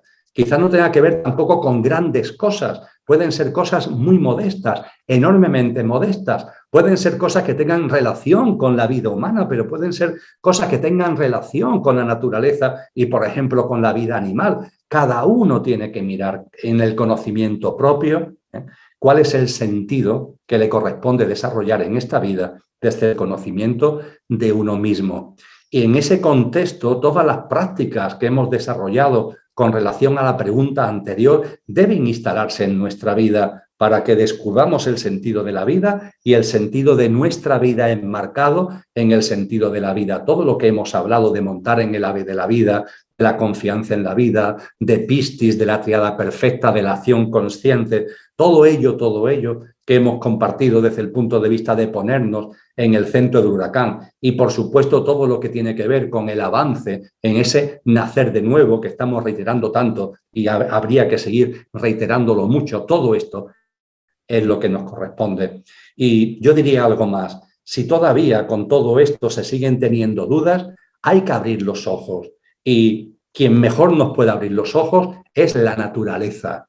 Aquella persona que tenga algún tipo de dificultad para percibir el sentido de la vida después de todo lo que hemos compartido, que en la práctica de vida y sin embargo sigue habiendo dudas o interrogantes acerca de lo que es el sentido de la vida, ahí está la Madre Tierra, ahí está la naturaleza, son nuestras grandes maestras.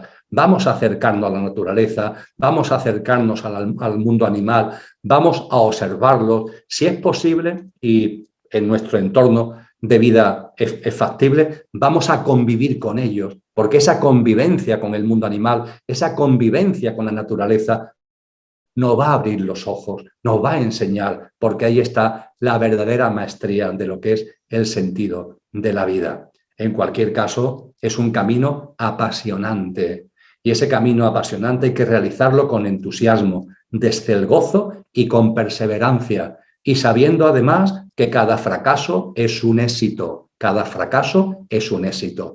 Cuando esta persona sinceramente comparte con nosotros que cuando por fin creo que ha encontrado el sentido de su vida, desaparece de nuevo y es como si sintiera que no avanza, también tener en cuenta que la consciencia no avanza así.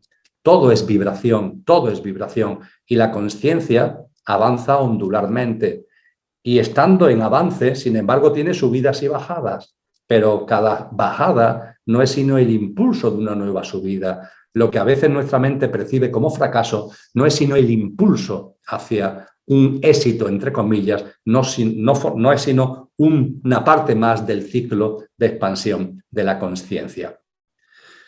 Seguimos, es ya la cuestión número 17.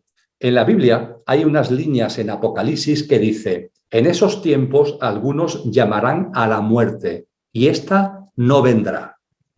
Creo que a lo que se refiere la Biblia es a lo siguiente: nos han estado metiendo programación y creencias y muchos implantes de que necesitamos mucho y estamos la gran mayoría en el consumismo, en el aparentar, etc. Estamos entrando de lleno en un tramo más complicado aún y nos hablan de desabastecimiento y un sinfín de cosas. Quien no muera al pequeño yo teniendo un tiempo para hacer un trabajo espiritual, cuando les quiten aquello que nos han estado inculcando en tantas reencarnaciones, muchos querrán morir al ego y a la personalidad a él asociada, pero no podrán, porque eso se hace en un camino de conciencia y no pasa de la noche a la mañana, y eso traerá muchísimo sufrimiento a personas que no lo hayan transitado. Una preciosa cuestión unida a una espléndida reflexión que este amigo, que esta amiga somete a nuestra consideración. Con relación a lo que se plantea, tres cosas. La primera, sí, efectivamente, tiene toda la razón. Los más interesados van a encontrar esta frase tan espectacular en el libro del Apocalipsis, en el capítulo 9, versículo 6. Lo leo literalmente.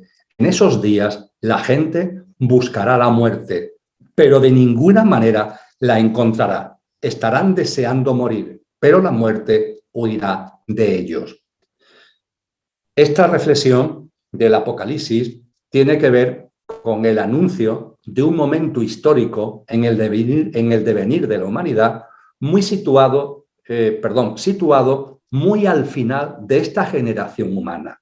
Es decir, esta señal, por así decir, que se nos da de los tiempos postreros, es una señal cuando esta generación está ya a punto de concluir y a punto de nacer la siguiente. Es ahí donde hay que encardinar esta reflexión que esta persona nos recuerda y que os acabo de leer del libro del Apocalipsis, capítulo 9, versículo 6.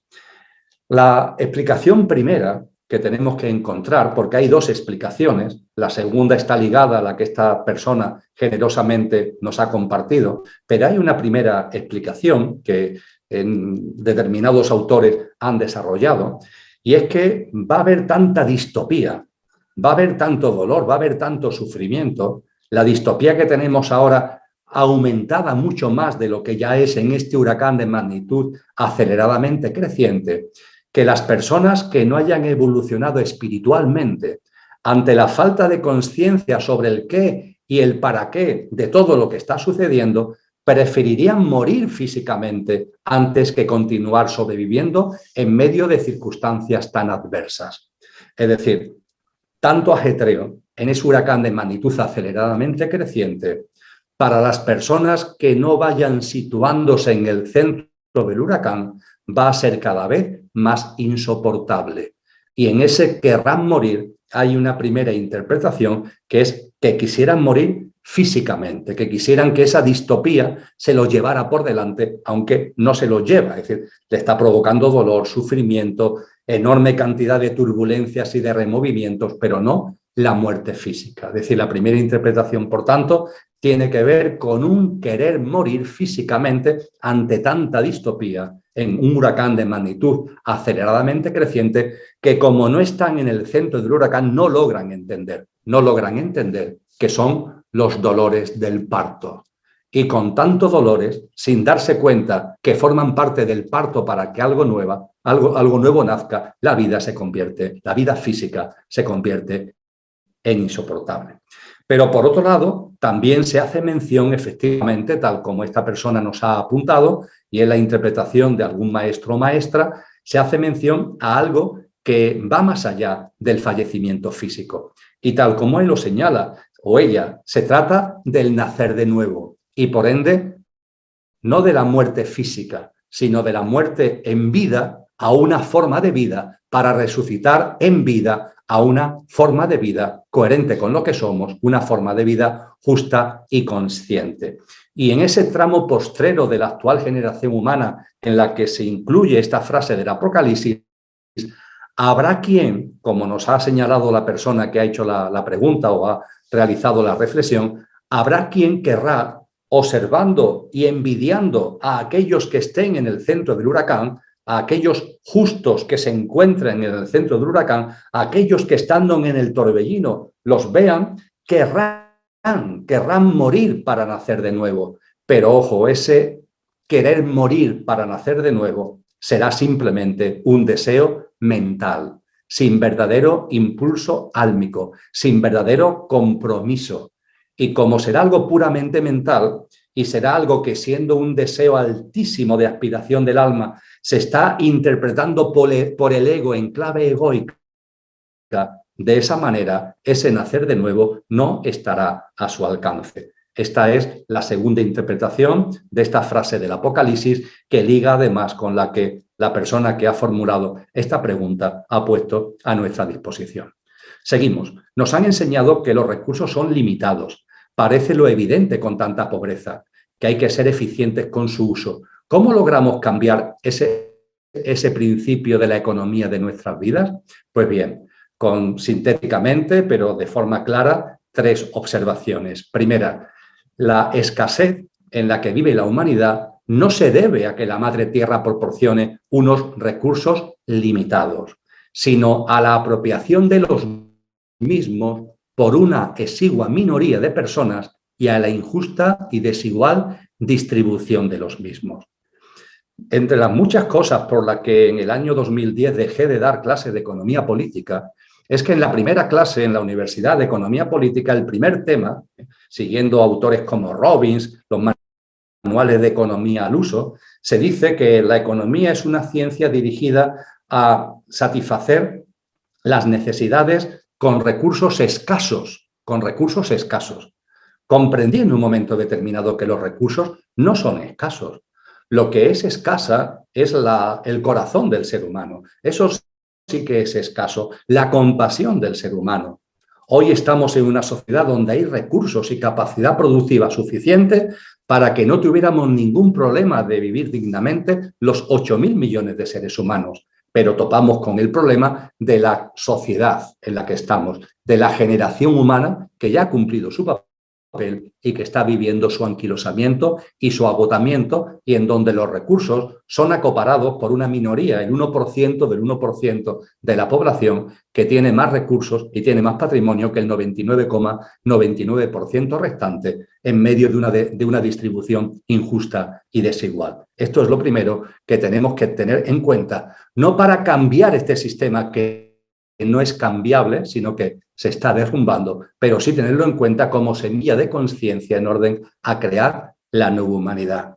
Por tanto, segunda observación, amigos y amigas, esto no va a cambiar lo viejo. Lo viejo no se cambia con reformas, se va simplemente a hundir. Es una casa que ya está en ruinas desde sus cimientos, y la creación de una nueva generación humana es la que nos corresponde, y es lo que ya tantas personas en nuestra vida cotidiana, con las prácticas de vida que compartimos hace 15 días, unos más y otros menos, pero cada uno en la medida de lo posible, con perseverancia, con constancia, estamos ahí, estamos en ese camino de construir lo nuevo. Y lo que estamos creando, lo que estamos construyendo desde la conciencia es abundancia, porque desde la confianza en la vida no tenemos que tener ninguna duda de que la vida es abundante.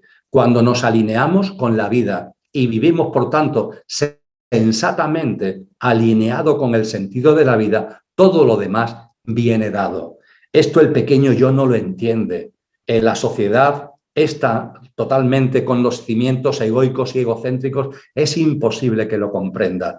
Pero lo cierto, y los sabios y sabias nos han insistido siempre en esto, alinéate con la vida, vive sensatamente y todo lo demás te será dado, todo lo demás viene por añadidura, porque la vida nos abraza y la vida merece toda nuestra confianza.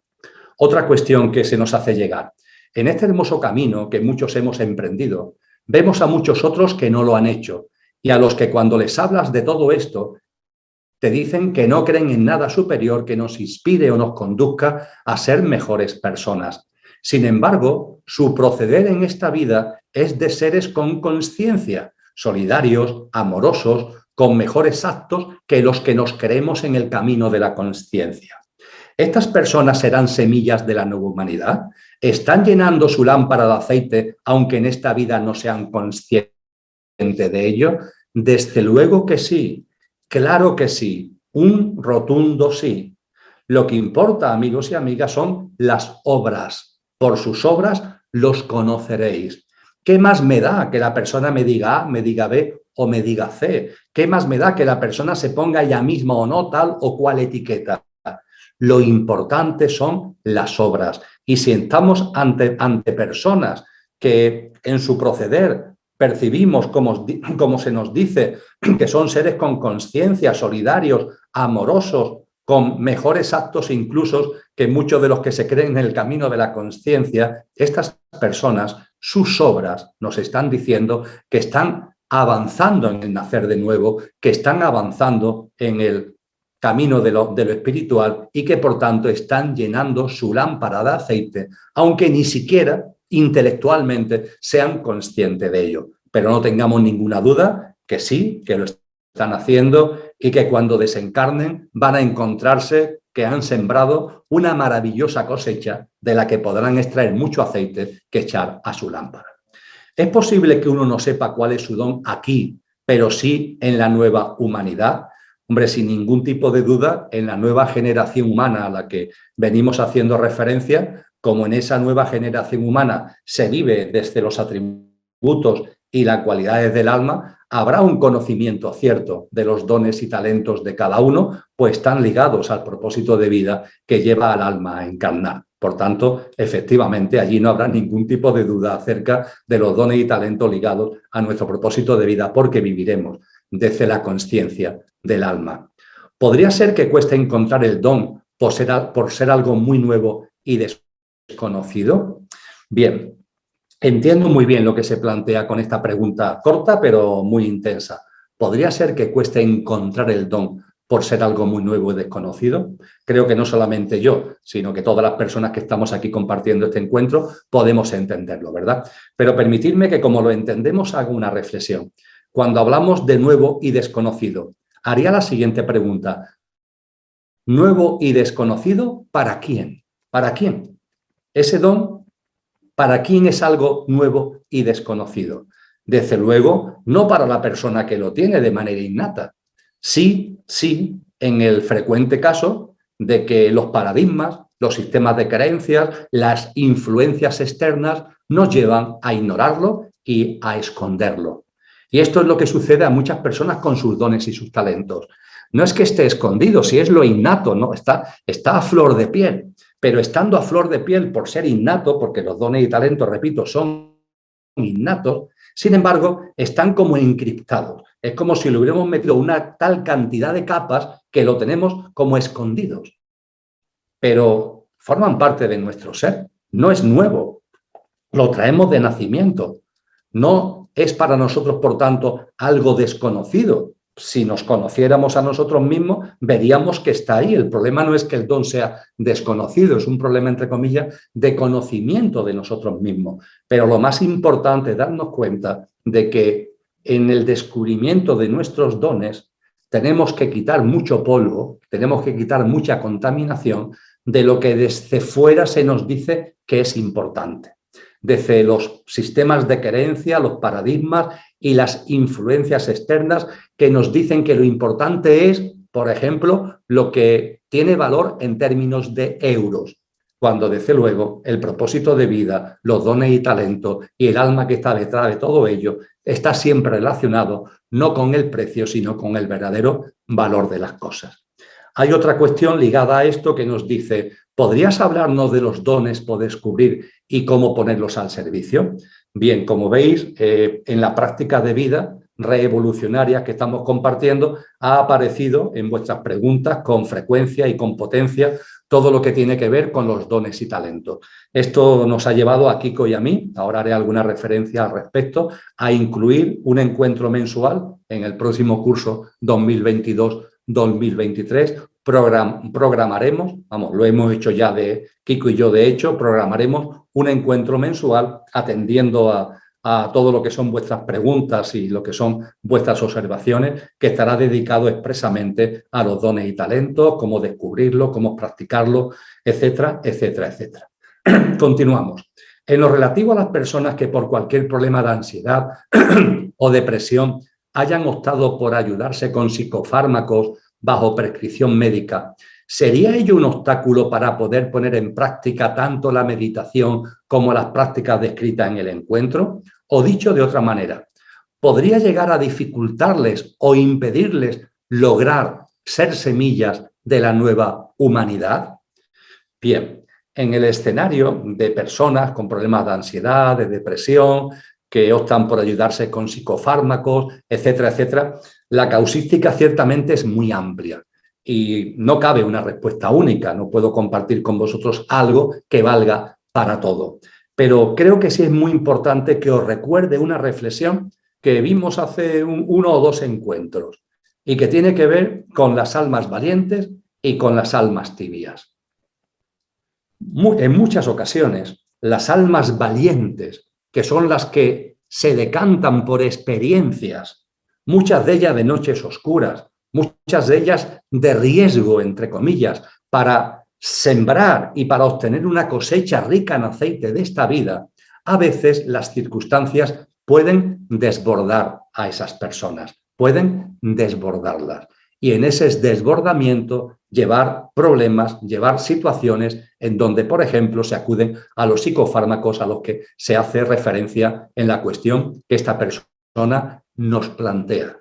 Pero hay que tener en cuenta que estas almas, más allá de estas distorsiones de los psicofármacos, de los problemas de ansiedad, etcétera, etcétera, estas almas en su ser, en su fuero interno, son valientes. Nada que ver con las almas tibias. Las almas tibias que encarnan y cuando están aquí, lo único que quieren es pasar la vida sin sobresaltos, distraídas, entretenidas, en su hábitat de confort, amigos y amigas, en su hábitat de mentira existencial. Y frente a esas almas tibias, el Apocalipsis, al que hacíamos referencia hace un rato, nos dice: a los tibios los vomitaré de mi boca, a los tibios los vomitaré de mi boca. Porque el camino de la consciencia no es el camino de la tibieza, es el camino de la valentía.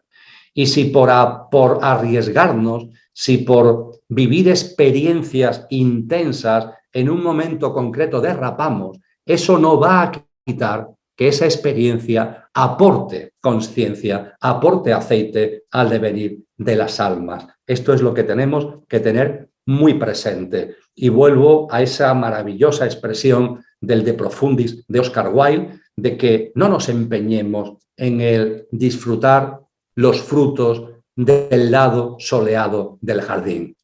El jardín tiene muchos frutos en el lado soleado y en el lado donde no da tanto el sol.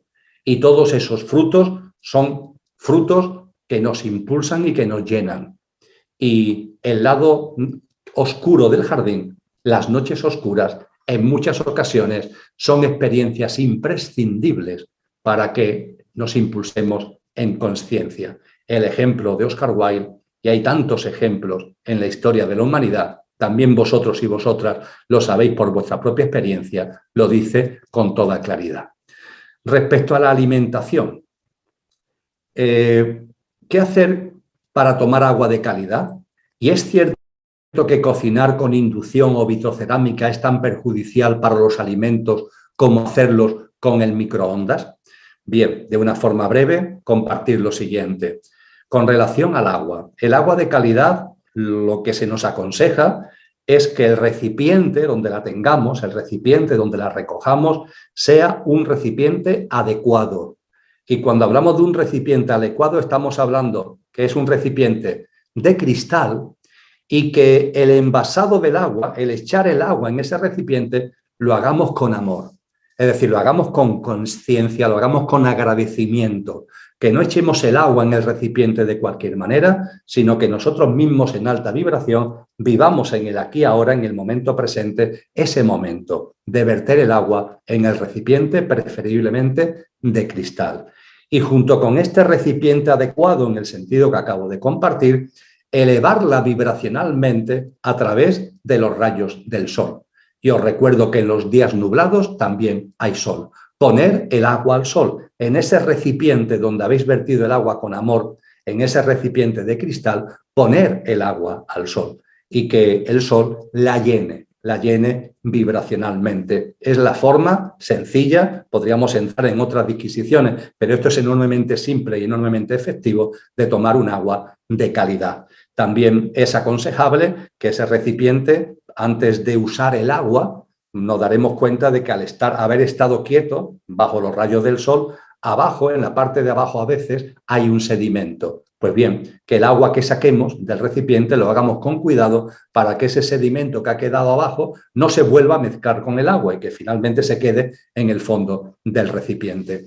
En cuanto a la inducción, en cuanto a la vitrocerámica, sin duda ninguna, lo mejor es cocinar con fuego, que es otro elemento natural, ligado también, ¿verdad?, de alguna u otra manera al Padre Sol. Y desde luego no es lo mismo la inducción que la vitrocerámica. Lo que daña más a los alimentos, lo que los daña más desde el punto de vista vibracional es la inducción y el microondas. Podríamos decir que la vitrocerámica está a medio camino entre la inducción y el microondas, que es lo más nocivo y lo más aconsejable, que es cocinar con fuego.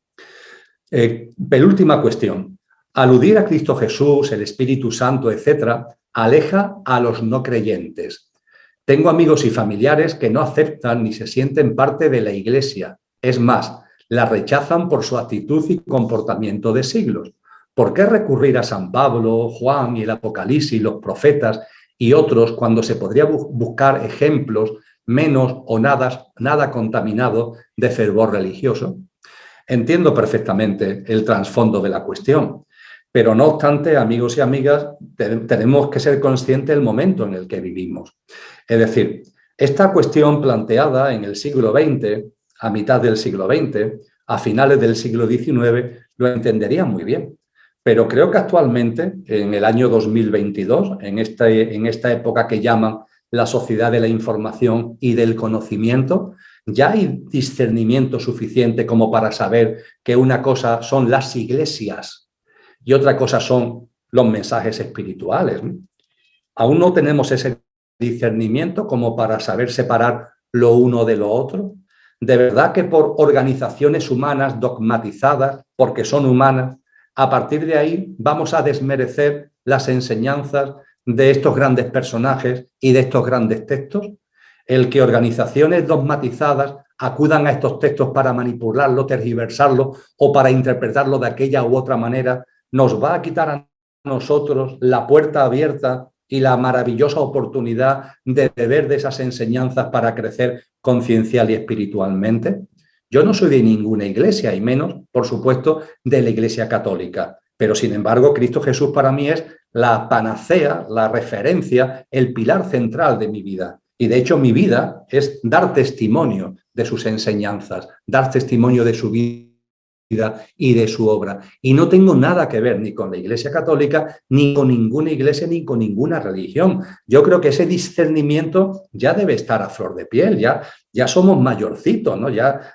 Y está todo a la vista, además, en esta sala de los espejos en la que estamos. No obstante, sí, comprendo lo que se me dice porque me sigo encontrando con algunas personas que hablan al respecto. Pero no obstante, tener en cuenta una cosa: no solamente yo y aquí vosotros, también hablamos no solamente de lo que dice la tradición cristiana.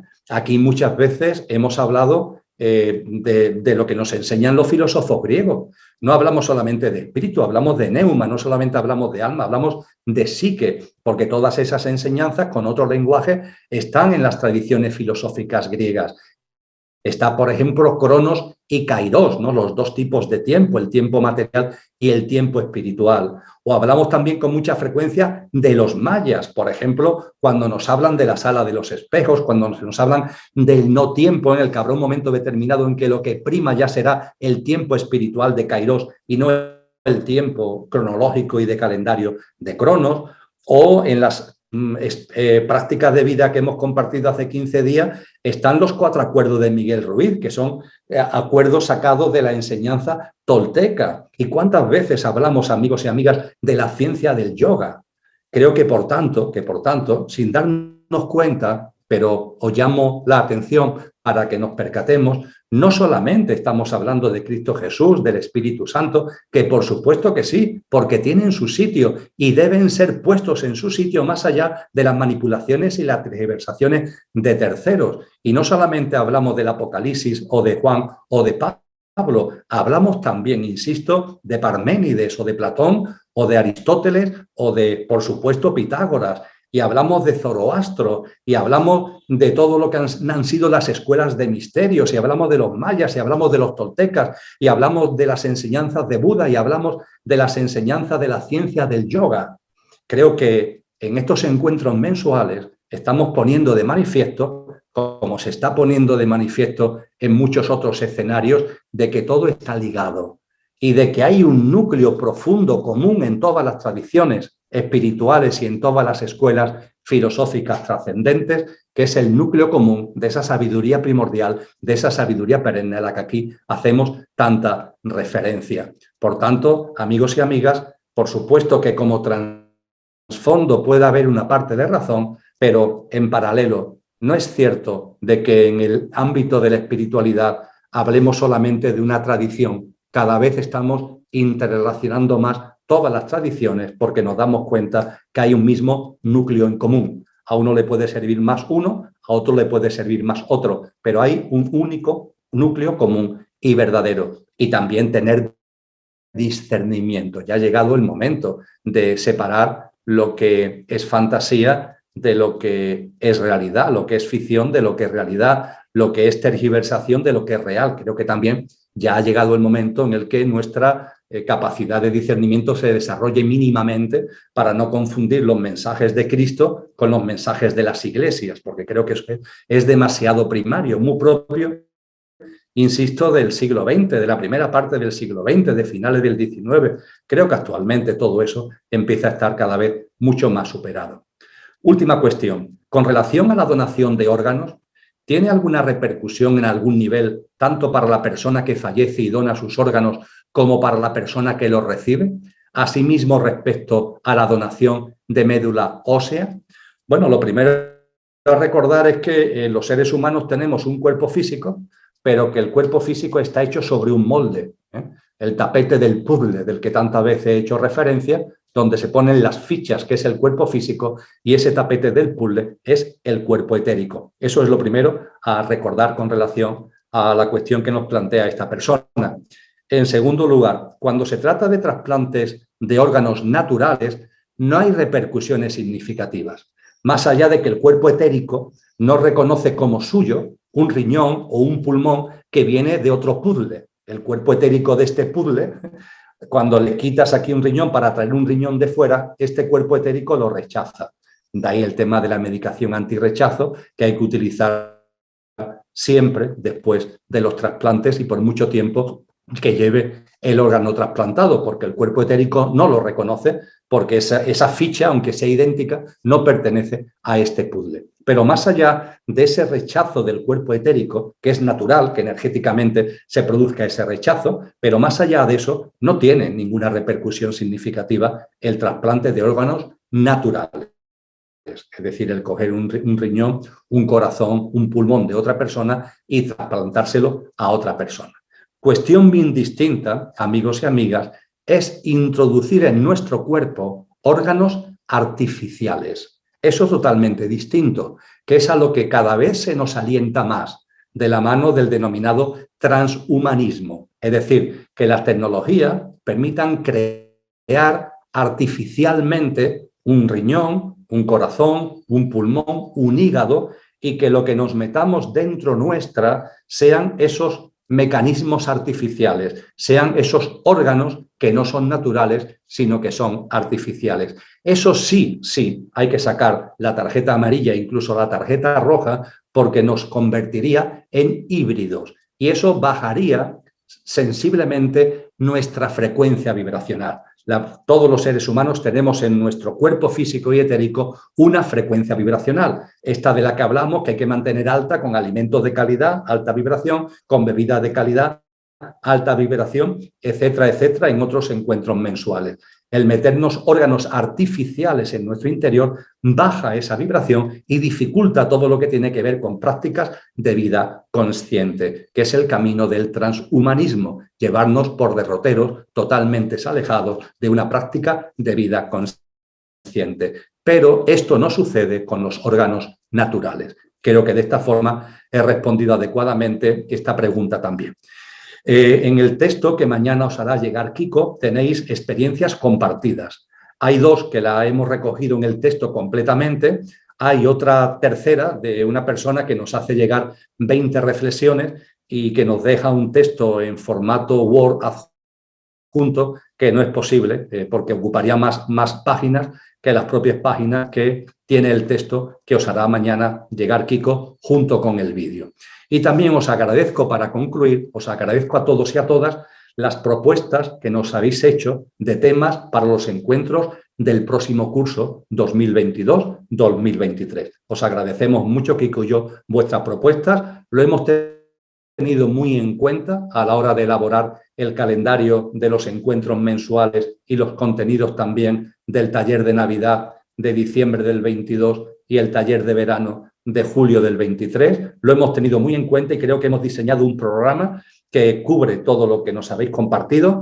Quizás queda un poco por tocar, ya veremos en qué encuentro lo puedo meter, lo que habéis pedido acerca del mundo de los sueños, los viajes astrales, las presencias nocturnas, los guías espirituales. Ya buscaré la forma de incluirlo también en algunos de los encuentros mensuales. Os agradezco mucho vuestras aportaciones y como Kiko creo que yo ya os he anunciado, la semana que viene os haremos llegar el programa que os proponemos para el próximo curso, que es un programa que lo hemos medido muy bien, donde vamos a tocar temas de interés per se, pero también temas que tienen una lógica desde el punto de vista de la concatenación temática.